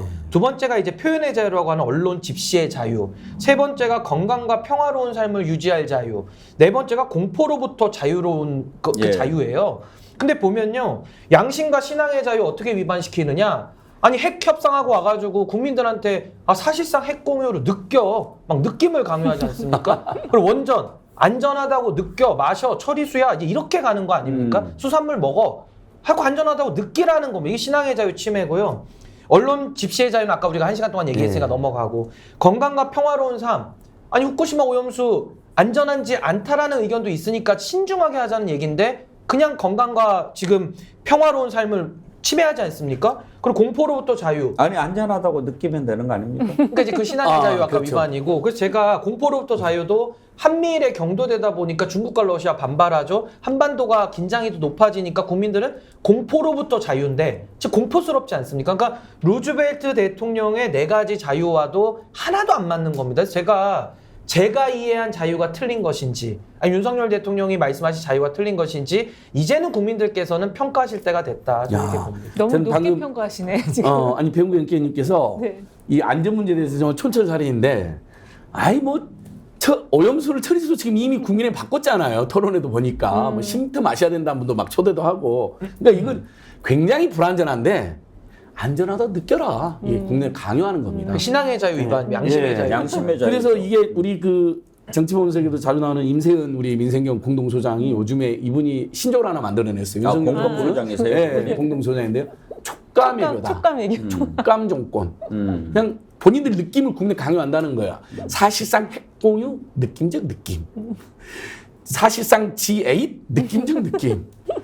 이런 국민의 생명과 건강 달려있는 것마저도 많은 사람들이 지적하는데 안전하다고 처리수라는 느낌적 느낌을 강요하는 거죠. 아니 최근에 대통령이 오죽하면 촉감 정치라는 말이 나오고 하나 있어요. 고백한 게 있어요. 해외 나가면 스트레스가 없다. 네. 국내에 있으면 스트레스가 쌓인다. 그래서 솔직한 고백을 했어요. 그러니까 그것도 역시 대통령 스트레스가 풀리면 국민 스트레스가 올라갑니다. 그렇습니다. 지금 네. 그런 상황이 기랑 관계. 아니 아까 그 반작용 77%도 77% 나를 지지한다는 느낌적 느낌. 그렇죠. 아니 어떻게 정부를 이렇게 운영을 합니까? 왜 그런가? 지금 이제 본인한테 문제가 있는 것 같다. 라는 데는 이견이 없어요. 네, 이견이 없어요. 분명히 문제가 있어요. 그러면 이제 본인이 문제가 있으면 옆에라도 잘해야 되는데 가장 가까운 옆에부터 그 다음 옆에까지 문제가 많아요. 예를 들면 지금 이제 내각 구성을 보면 완전히 십몇 년 전으로 돌아간 거 아닙니까? MB 시즌2라고 할 정도로 이명박 정부 때 했던 인사들이 들어가 있고 당을 이번에 방금 지금 안진걸 소장이 후쿠시마 오염수 얘기했으니까 당도 봅시다. 이런 문제 있으면 당에서는 국민의 여론을 가까이 현장에서 듣는 게 정당이니까 아무리 이렇게 가려고 해도 이건 이렇게 해야 된다라는 의견을 줘야 되는데 그걸 주지 않습니다. 왜 그렇습니까? 그냥 딱 하나로 줄을 세워놨으니까 말을 못하는 거죠. 국민의힘 정책위 의장을 지냈던 성일정 의원이 지금 그걸 뭐라고 합니까? 오염수라고 부르지 말자. 처리수라고 부르자. 그런 얘기를 합니다. 그렇게 부르면 거기에 방사능이 빠집니까? 한번 그 말을 들어보시죠. 이게 이제 후쿠시마에 있는 원전이 쓰나미에 의해서 잠긴 거잖아요. 예. 그래서 거기에서는 오염된 방사능에 오염된 오염수가 나오지요. 예. 그런데 그 오염수를 모았다가 여기에 알프스라고 하는 다핵종을 걸러내는 기기가 있습니다. 예. 이 기기는 문재인 정부에서도 검증을 했고 전 세계 IAEA가 주축이 돼가지고 이것을 지금 다핵종들이 걸러지는지 안 걸러지는지 지금 다 검증하고 시험하고 있잖아요. 그래서 아하. 거기에서 다 검증해서 예. 국제법적으로 또 기준치 이내에 들어왔었을 때 그 물을 지금 바깥에 바다에 방류하겠다는 거잖아요. 예. 그렇기 때문에 정확하게 이 바깥으로 바다에 방류하는 물에 대해서는 일단 처리해서 나가는 거기 때문에 오염 처리수라고 쓰는 게 예. 맞지 않을까 생각을 합니다. 신인규 변호사부터 먼저 의견을 좀 들어봅시다. 저 발언에 대해서. 뭐 평가할 가치가 없고요. 이게 아무래도 그 윤석열 정부에 충성하기 위한 몸부림 아니냐. 전 이렇게밖에 볼 수가 없고 국민의힘도 2021년도 4월 문재인 정부 당시에 뭐 권성동 의원, 주호영 의원 다 기자회견해가지고 안전하지 않다라고 항의를 했어요. 근데 지금 와서 입장을 바꿨다라는 것은 권력에 아부하는 것이다 이렇게 보고 아까 참 그 촉감 정보라 해서 제가 영어로 번역하니까 이제 필링 가버먼트인데 느끼는 거 아닙니까? 근데 저는 필링 가버먼트에 이어서 저는 UFC 가버먼트다. UFC 그 복싱하는 거 있잖아요. 격투기, 예. 격투기. 이 보니까는 싸움의 대상을 제가 좀 정해봤거든요. 첫 번째로 싸운 게 이준석 대표 청년층이죠. 그러니까 자기를 지지해준 청년의 고마움도 모르고 토사구팽하면서 싸웠죠. 두 번째가 노조랑 싸웠죠. UFC. 그다음 세 번째가 이제 언론하고 싸웠죠. 네 번째가 야당하고 이제 맨날 싸웁니다. 그리고 다섯 번째가 이제 중국 러시아하고도 싸워요. 그 여섯 번째 이제 시민단체와 싸우겠다는 거고 이제 일곱 번째가 이제 국민하고 한번 붙어보자 해서 국민하고 좀 싸우겠다고 저 후쿠시마 들고 나온 건데. 이제 UFC를 해도요. 그러니까 윤석열 대통령 제가 이해합니다. 평생을 이제 검사로서 피고인하고 싸우면서 소위 본인은 착각했겠죠. 내가 다 정이고 내가 선이야. 나는 선을 위해서 싸워야만 해서 싸움이 몸에 밴 분이에요. 이해는 하는데 지금 정치하고 있지 않습니까? 그럼 정치는 싸움보다도 경쟁하고 통합하고 더 소수자를 배려하고 소수와 다수의 교체 가능성이라고 하는 민주주의의 대원리 속에 본인이 있는 건데 지금 거기까지는 가지를 못하는 것이죠. 유승민, 나경원, 안철수. 그거 빠뜨렸습니다. 예, 빠뜨렸습니다. 추가하겠습니다. 예. 배신자네. 예, 같은 도와준 대통령 사람하고 당, 다 싸우네. 같은 과거에 당 박근혜 사람들. 대통령하고도 한번 싸웠죠. 그러니까. 법정에서. 그러니까 여러 사람하고 싸운 겁니다. 지금. 성일종 정책위 의장이 참 했던 말을 지금 단순히 발언이기 때문에 찬성하느냐 반대하느냐 이런 게 아니고요. 제가 비유를 좀 해서 말씀드리면 국민의 85%가 반대하고 있는데 일본 국민의 85%가 반대하고 있는데 일본의 집권 여당인 자민당의 정책위 의장이 나와서 국민들한테 이거 한국에서 방류해도 아무 문제 없습니다. 상상 한번 해보십시오. 미국 국민의 85%가 반대하고 있는데 미국에 있는 민주당의 정책위 의장이 나와서 미국 국민들 상대로 저 말을 하고 있으면 그 나라 국민들이 그 정치인을 어떻게 심판하겠습니까? 대한민국은 언론에서 이 내용의 심각성을 얘기해 주지 않으니까 그냥 찬반만 존재하는 거예요. 뭐 저런 말 할 수도 있네. 아닌데 이게 지금 국민들을 얼마나 무시하고 하는 이야기입니까? 국민을 어떻게 생각하니까 저렇게 말을 합니까? 저분 정말 저 오염수 마실 분이에요. 자기 집에서 먹는 물은 그 동네에서 안전하게 만든 상수도 물을 집에서 끓여서 먹고 있습니까? 저분은 정말 다 따져볼까요? 그런데 자기는 그거 안 할 거니까 대한민국 국민들은 어떻게 되든 여러분들 괜찮다고 하니까 그냥 믿고 드세요. 이 사람 정말 일본 후쿠시마산 수산물 먹겠습니까? 저분요? 안 먹죠. 가격 떨어져 들어오면 돈 없고 힘 없고 백 없는 사람 먹어야 될 거 아닙니까? 어떻게 국민을 저렇게 생각하냐고요. 저는 국민으로서 정말 자존심이 많이 상하는 거는 제 자격이 이렇게 취급받고 대한민국에 살아야 될 정도로 저 사람 때문에 우리 수준이 이렇게 낮아져 있어야 하느냐 이 말씀을 정말 드리고 싶습니다. 그러니까 이 국민의힘당하고 윤석열 정권에서 이 오염수를 처리수라고 이름을 아예 바꿨잖아요. 방금 성일정 오염 처리수라 했지만 국민의힘 국회에서는 아예 오염이란 말도 빼버렸어요. 그냥 처리수예요. 이미 이렇게 이제 나오는데 그래서 꼭 광우병 예를 듭니다. 근데 지금까지도 많은 나라들이요. 광우병이 실제로 얼마 전에 미국에서 또 발병했잖아요. 30개월 이상의 오래된 소에서 많이 발병하거든요. 지금도 간간이긴 하지만. 그러니까 30개월 미만만 수입을 하고 있습니다. 30개월 이상 굳이 수입할 필요가 없잖아요. 우리가 그런 불안을 안고 살 필요가 없잖아요. 그렇다고 국민이 불편한 것도 아니고. 근데 그게 괴담이라는 거예요. 그럼 지금 윤석열 정부는 30개월 미만 미국산 쇠고기만 수입하고 있습니까?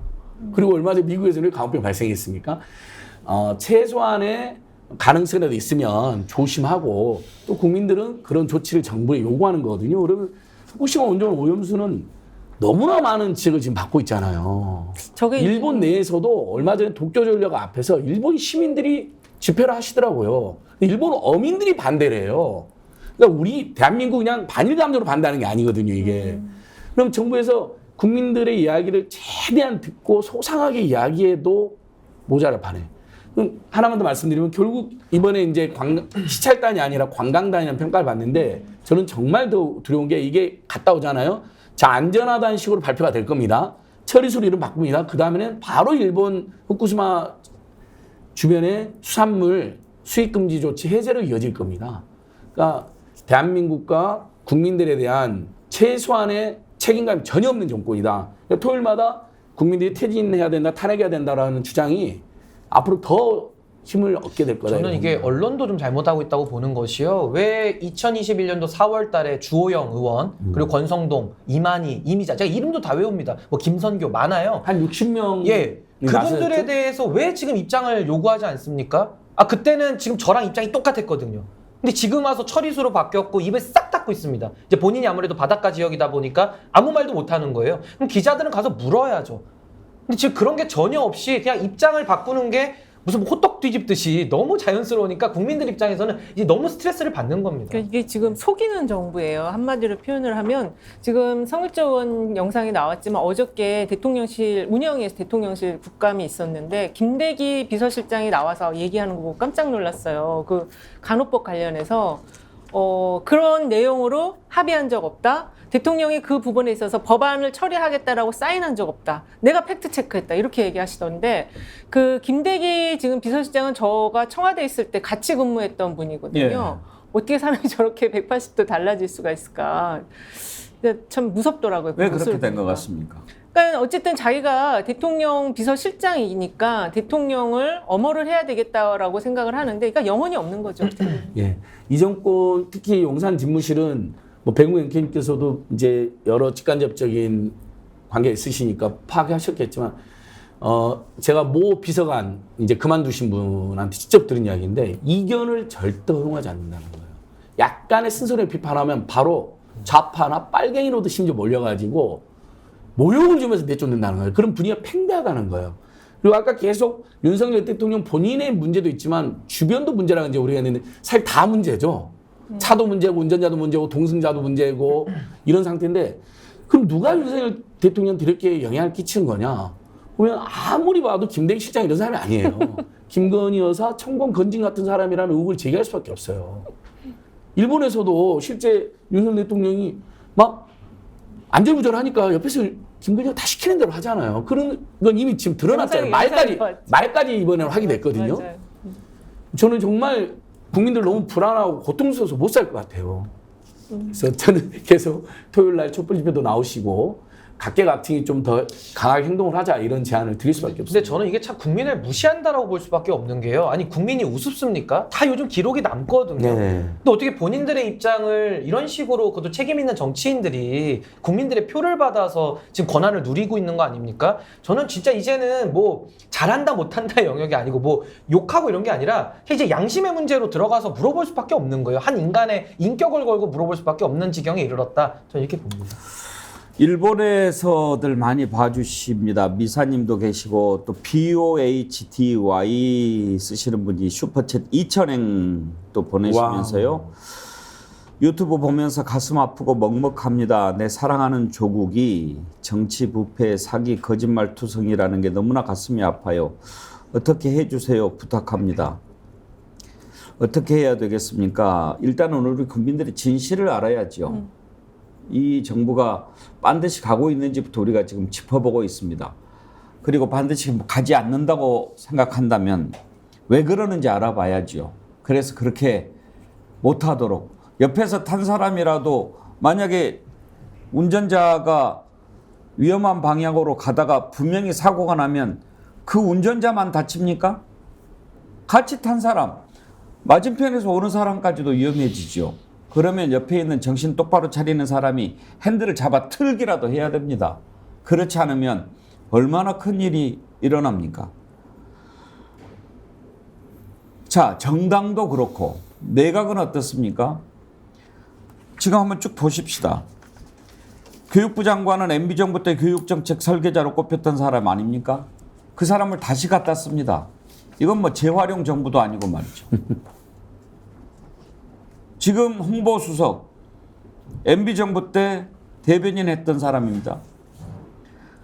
시민사회 수석, MB 서울시장 당선자 인수위원회 대변인 출신입니다. 김태효, MB 때 비서관 지냈습니다. 이래놓고 한 분 더 빠졌네요. 김관진 장관도 또 갖다 네, 다시 또 쓰죠. 재활용 정부라니까요. 윤석열 본인이 구속시킨 사람 아닙니까? 그러면서 문재인 정부 때 이렇게 역대 정부에 이렇게 똑똑한 훌륭한 사람 봤어요? 라고 따졌잖아요. 기자들한테 핀잔을 주고 들어갔죠. 질문 안 받고. 실제로 많이 부족하지 않습니까? 그럴 수도 있을 겁니다. 그러면 그 상태에서 어떤 자세와 마음가짐으로 지금 이 상황을 좋은 정치를 통해서 국민들에게 뭔가 좀 성과를 내야 되겠다 이런 거 전혀 보여주지 않지 않습니까? 저는 아까 지금 국정운영 스타일이나 이런 걸 참 이야기하지만 제가 좀 외람되고 부끄럽지만 말씀을 좀 드리면요. 우리 국민이 어떻게 대한민국 대통령의 인성 문제까지 이야기하면서 우리가 토론을 해야 됩니까? 저는 지금 정치평론 한 10년 이상 하면서요. 역대 정부에 대해서 찬성과 비판과 정책에 대한 논쟁을 많이 했지만 대통령 개인이 가지는 인성 문제를 가지고 이것이 원인일 수도 있겠다라는 토론을 해본 적이 없습니다.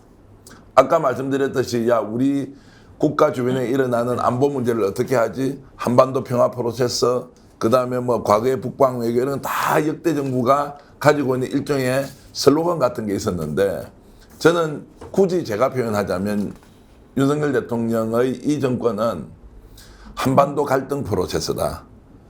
우리 공동체 갈등 프로세스다. 정치 분열 프로세스다.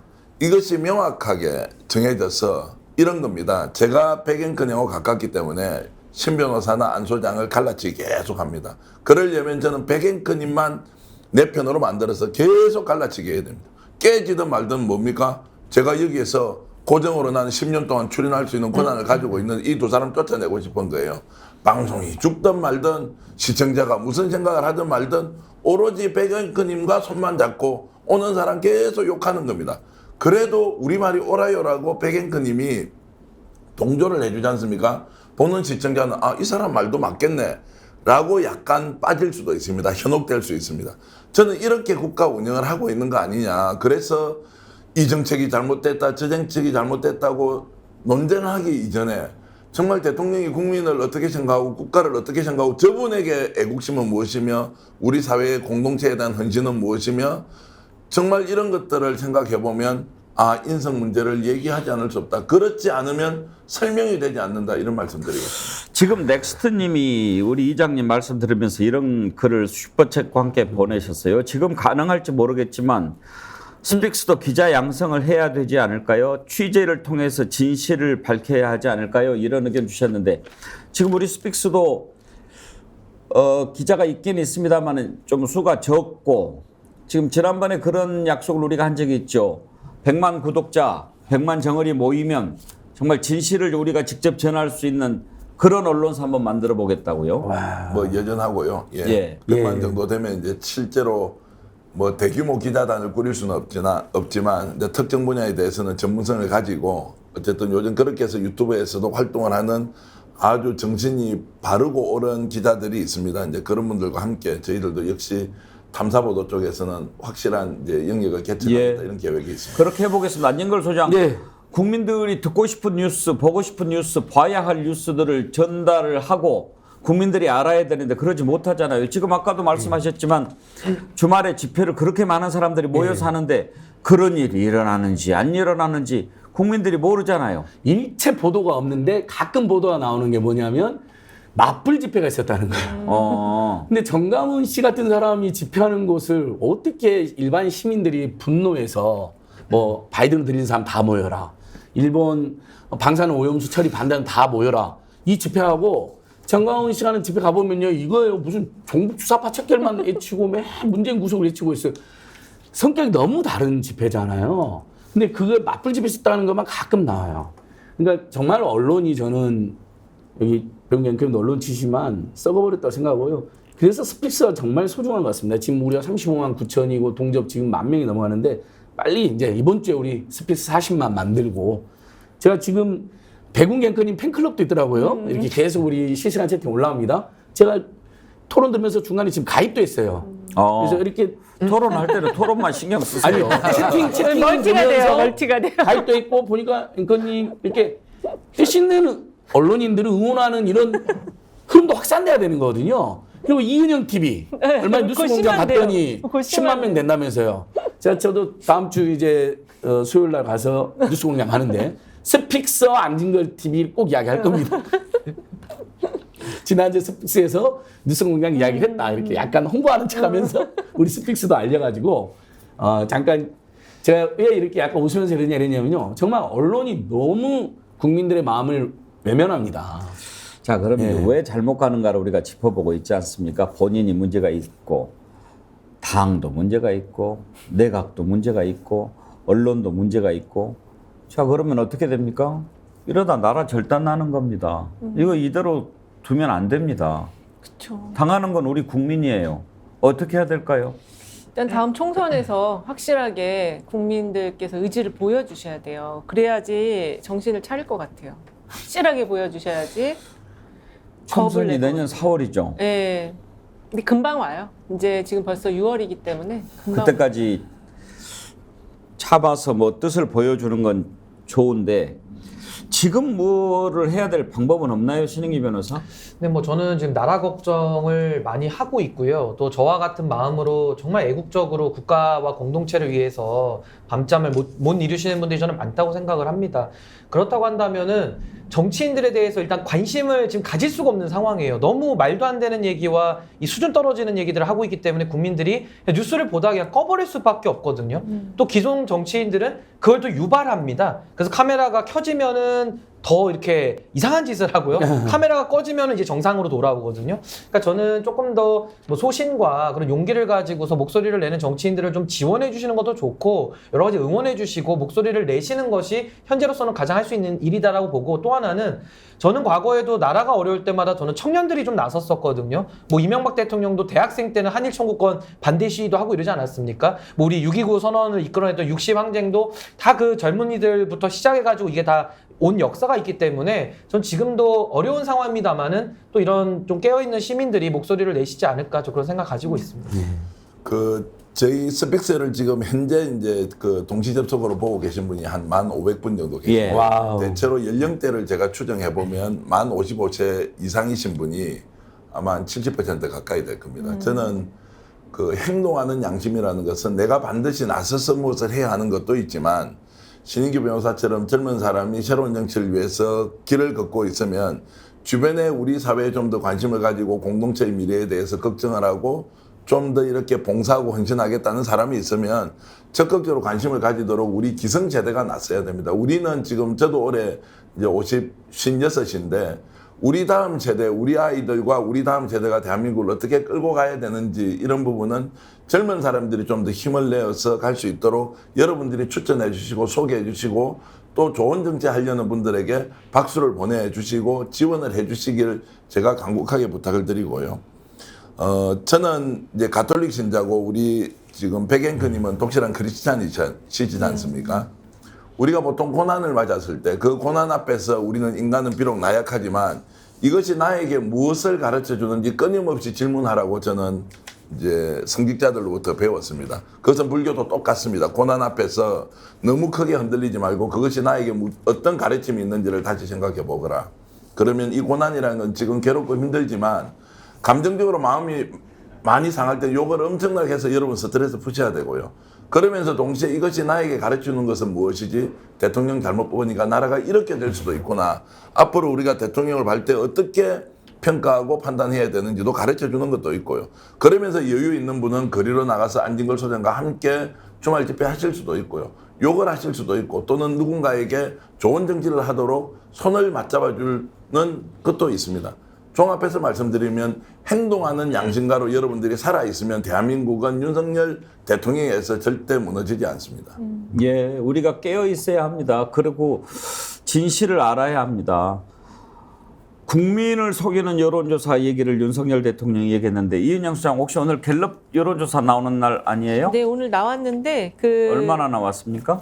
1% 하락한 36%. 아, 빠졌어요? 네, 살짝 그동안 빠졌어요. 쭉 올라갔는데. 네, 오늘 빠졌고. 사실 뭐 1%는 뭐 오늘 오차 범위 안에 있기 때문에 큰 의미는 네, 없겠지만요. 그렇지만 어쨌든 지금 30%대 박스권에서 아직도 탈출을 못하고 있다. 다른 조사도 다 마찬가지고요. 그리고 최근에 하나 특징은 이제 대통령 지지율이 국민의힘 당 지지율보다 조금 높더라고요. 네. 근데 이제 그거는 어떻게 보면은 이제 원래 이제 대통령 지지율이 더 높아서 더 큰 리더십으로 이렇게 여당을 견인해가는 그런 어떤 정치적 자율성 속에서 그렇게 가져가야 되는데 지금 이제 살짝 올라갔거든요. 근데 오히려 이건 제가 볼 때 다 악순환일 것 같아요. 왜냐면은 그 대통령이 낮은 상태에서 여당보다 지금 1%, 2% 이렇게 앞서는 이런 흐름은 정치적 자율성을 더 억압하는 오히려 더 정치적 예속을 더 강화하는 그런 흐름으로 갈 수 있기 때문에 더 안 좋은 징후다. 저는 그렇게 보고 있거든요. 얘기 나온 김에 지금 리얼미터 여론조사 보면은 40%도 넘는 걸로 나오고 네. 몇 주째 계속 조금씩 올라갔는데 그 이유는 뭘로 보십니까? 그러니까 제가 볼 때는 그 60대 이상층에서 그 이제 최근에 그 외교 랠리를 보면서 그래도 한미의 관계를 좀 돈독하게 하는 부분을 조금 평가를 하시더라고요. 그래서 그 부분을 이제 좀 평가한 게 약간 반영이 된 것 같고요. 그리고 이게 이제 외교 랠리가 오래 이어지다 보니까 이제 국내 문제로 욕을 할 수가 없는 거예요. 그래서 이제 그 부분이 살짝 반영이 돼서 올라간 것 같은데, 근데 잘 아셔야 돼요. 이게 지금 취임 초에 외교 랠리가 이렇게 이어지는 경우, 더군다나 이제 국빈 방문한 미국과의 한미 동맹 강화가 아주 큰 포인트로 자리 잡은 이런 경우에는 대통령 지지율이 55% 이상 가야 돼요. 네, 근데 지금 그게 36, 7에서 왔다 갔다 하고 있잖아요. 그래서 그걸 상승이라고 볼 수도 없다. 근데 국민들이 워낙 나라 걱정을 지금 많이 하고 계세요. 그러다 보니까 이거라도 좀 어떻게 잘했다라고 잘 하길 바라는 그런 지지가 조금 반영이 된 거죠. 예. 제 주변에서는 이제 보면 사실은 여론조사 수치보다는 훨씬 냉담한 분들이 그렇죠. 많죠. 근데 예. 이제 그럼에도 불구하고 저는 여론조사를 의심은 안 합니다. 한 30% 안팎의 강한 지지층이 있을 수 있겠다 이런 생각을 하는데 분명한 것은 보수적인 분들 그다음에 기업하는 분들이 많이 돌아선다는 건 확인이 돼요. 그건 아마 여론조사에서도 저는 그거 잡힐 거라고 보는데 그리고 이제 60대 70대 어르신들 지지율을 보면 거의 막 60%, 70% 그러니까 전체 평균을 그렇게까지 높진 않아요. 그러니까 아니 어쩔 때는 이제 제가 약간 과장해서 이야기하면 그 전체 평균을 끌어올린 그러는 건 문제도 있어서 오히려 대다수 청년층, 서민 중산층, 20, 30, 40, 50 한참 경제활동하는 분들은 매우 절망적이다. 맞아요. 이 여론에 길을 기울여야 되는데 문제는 저는 앵커님 저는 처음 봤어요. 30% 지지율인데 거기서 1% 올라갔다고 막 환호작약하는 정권은 30%대면 부끄럽게 생각하고 광화문 광장에 나와서 석고대전하면서 저희들이 잘못했습니다. 비례해야 되는 거 아닌가요? 30점 맞았다가 40점 맞았다고 짜장면 사주라는 아들하고 똑같아요. 예, 그러니까 거의 그런 식인데 정말 저는 후한무치하다. 우리 신인규 변호사는 평생에 30점 맞아본 적이 없을걸요? 예, 뭐 30점을 맞아본 적은 없습니다만은 저는 지금 정부 지지율에 대해서 저는 크게 의미 부여를 못 하겠는 게 이게 지금 계속 1년 내내 고착화된 흐름이거든요. 전 지금의 여론조사는 큰 의미가 없다. 그리고 일단은요, 여론조사의 응답조차를 잘 안 합니다. 예. 그러니까 저는 지금 문제의 핵심은 뭐냐면은 윤석열 정부를 지지했던 분들이 많이 이탈한 거예요. 그러니까 지금 지지층이 결집이 아니라 지지층들도 다 지금 날아갔거든요. 그렇게 되면은 대통령제 하에서 갈수록 시간이 지나면 단임제 대통령은 다 지지율이 빠지기 마련이고 어느 정부나 다 레임덕은 오는 것인데 이것은 너무 빨리 지금 무너지고 있다는 것이 위기 징후고요. 그리고 부정 여론층이 55%층이 계속 견고하게 된다는 것은 이제 더 이상 돌아오질 않습니다. 근데 저는 지금 윤석열 정부뿐만 아니라 민주당도 부정 여론이 55%인데 지금 정당 지지율은 뭐 30%대 초반이거든요. 저는 이거는 양당 정치 및 지금 현 정부에 대해서 저는 국민들이 이제 옐로 카드 2장이면은 레드 카드인데 지금 레드 카드를 만지작거리는 거 아니냐 저는 이렇게 보고 있습니다. 저는 제1야당이 지금 보여주는 행태가 사실 우리도 이제 방송을 만들면서 매일 느끼지 않습니까? 김남국 사태 이후에 지금 그 구독자나 동접자 또는 이제 조회수가 확 떨어지는 게 이게 야당이 제 역할을 못하니까 윤석열 대통령이 저렇게 막 폭탄 질주하지 않습니까? 못 막아내고 있으니까 너희들 도대체 뭐 하느냐 이렇게 이야기하는데 이 사람들은 지금 내년에 공천받아서 당선될 국리만 하고 있으니까 이 사람들도 저는 결코 책임이 적지 않다고 생각하고요. 제1야당의 역할을 어떻게 이렇게 폭주를 합니까? 아니, 내년에 당선될 거 생각하지 말고 길거리에 나가서 같이 싸우든지 대통령실에 찾아가서 면담 요청을 하든지 국회에서 그냥 돗자리 깔아놓고 농성이라 좀 하든지 뭘 내가 아닌 거 아니라고 해야지 오염수 저렇게 와서 국민들이 생명권 다 이렇게 갖다 바쳐야 된다고 하는데도 지금 야당이 하는 꼴을 한번 보십시오. 야당이 민주당이 진짜 이따위로 하고 무슨 진보 정권이니 민주 정권이니 과거에 어떤 노무현 정신 개성했다 김대중 정신 개성했다 이런 거 정말 싸구려 정치하듯이 팔고 다니지 않아야 된다고요. 그러니까 국민들이 더 죽어나는 거죠. 그래서 저는 민주당도 제대로 하지 않는 사람들을 반드시 내년에는 어떤 식으로든 국민이 심판해야 한다. 정치의 교체가 이루어지지 않으면 정말 나라가 거들난다. 지금 한번 보십시오. 민주당 부끄러워해야 됩니다. 제가 하나만 제도 이번에 나온 여론조사 가지고 설명드리면요. 이번에 시민들 500분 데려다가 선거제도 관련된 공론화위원회 한 결과 있지 않습니까? 거기 보면요. 현재 선거제도 바꿔야 된다는 여론이 이제 86%인가 그래요. 예. 거의 다 바꿔야 된다고 지금 국민들이 거의 100%로 봐도 되고요. 중대선거구제가 꼭 필요함에도 불구하고 국민들은 소선거구제를 유지해야 된다는 여론이 더 높게 나왔거든요. 저는 그 민심의 흐름을 뭐로 보냐면요. 지금 국민들은요. 그래, 소선거구제가 나라 정치 망쳐왔고 바꿔야 되는 건 맞아. 다 동의는 합니다. 근데도 놓지 못하는 이유는 단 한 가지. 현 정치권 다 심판해버려야 된다라는 그 의지거든요. 저는 정치권들이 지금 이 민심을 잘 모른다고 봐요. 여의도나 용산이 거의 이제 섬입니다. 자기들끼리 지금 좋다고 박수치고 저러는데요. 이 민심의 폭탄이요. 언젠가 원자탄처럼 터질 날이 옵니다. 저 경고를 날리고 싶습니다. 예. 예. 안진걸 소장이 현장에 이렇게 많이 계시니까 정말 우리 국민들의 소리를 현장에서 생생하게 좀 많이 듣지 않습니까? 뭐 제 가방 안에 뭐 우리 지금 수백 개가 있습니다. 안 들겠습니다. 신인규 변호사 두 번 예. 말씀하신 그런 목소리들이 많이 있죠. 예, 그러니까 지금 그러니까 저는 감히 제가 예전에 시민단 참여연대 활동할 때도 제가 대부분의 시민이나 모든 시민을 대변한다고 생각해본 적도 그걸 과장해본 적이 없습니다. 입장이 다르잖아요, 많은 시민들이. 근데 어쨌든 여론조사상이나 상당수 시민들의 목소리를 제가 이제 대변하는 건데, 이제 정견 이장님 이야기 잘하셨는데, 야당 이제 윤석열 정권에 대한 실망은 기본이고, 절망은 야당의 이 야자가 들야자거든요. 근데 밤야자 같다는 거예요. 들판에 서서 민중의 목소리를 대변하고, 사회학자들을 옹호하고, 민생, 평화, 경제, 외교, 국방이 무너진 걸 싸우는 게 아니라 밤야자. 낮에는 싸우는 척 하다가, 밤에는 윤석열 정권이나 국민의힘하고 적당히 타협하고 타락하고 이런 거 아니냐라는 지적이 굉장히 많습니다. 그러면 국민들이 뭘 원하는 거냐? 하나는 윤석열 정권에 대한 퇴진이나 탄핵까지는 아니어도 좋으니까 제발 좀 강력히 맞서가지고 나쁜 짓 이상한 짓 못하게 범국민적 전선으로 대응을 해라는 것이고요. 두 번째는 어쨌든 지금 아까 제가 국민소득이 지금 감소하고 있다고 그랬잖아요. 근데 유일하게 임금도 그대로고 국민소득 감소하고 있는데 공공요금하고 이자만 뛰고 있잖아요. 고물가, 고유가, 고환율, 고금리.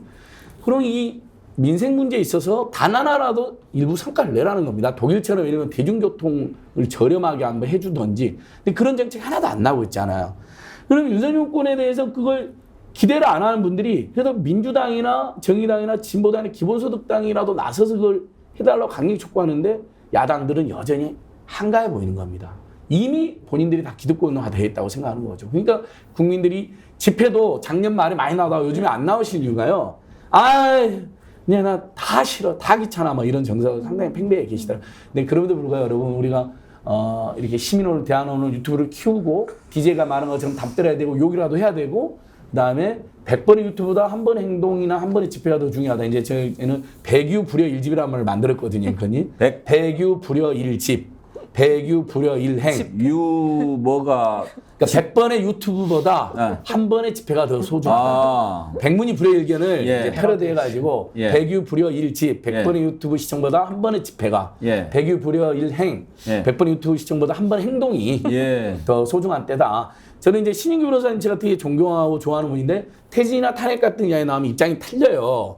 대신에 저는 신인규 변호사님이 그런 주장을 존중을 해서 퇴진 탄핵이 아직 동의가 안 되거나 결의가 안 된 분은 그걸 해라면 안 되잖아요. 대신 강력하게 비판하거나 견제하는 다양한 집회나 행동은 하자는 거예요. 그거라도. 이렇게 제안 드려봅니다. 예, 오늘 이 거꾸로 가는 이 정부 우리가 어떻게 해야 될까까지 생각을 해봤습니다. 뭐 여러 가지 생각들을 가지고 계시겠지만 가장 중요한 것은 우리가 정신을 똑바로 차려야 한다는 것입니다. 깨어 있어야 한다는 겁니다. 진실을 알아야 합니다. 우리 정치 본색이 국민 여러분들이 깨어서 진실을 제대로 알 수 있도록 하는데 더욱 노력을 다하겠다, 이런 말씀 드리면서 오늘 심층 토론은 마치도록 하겠습니다.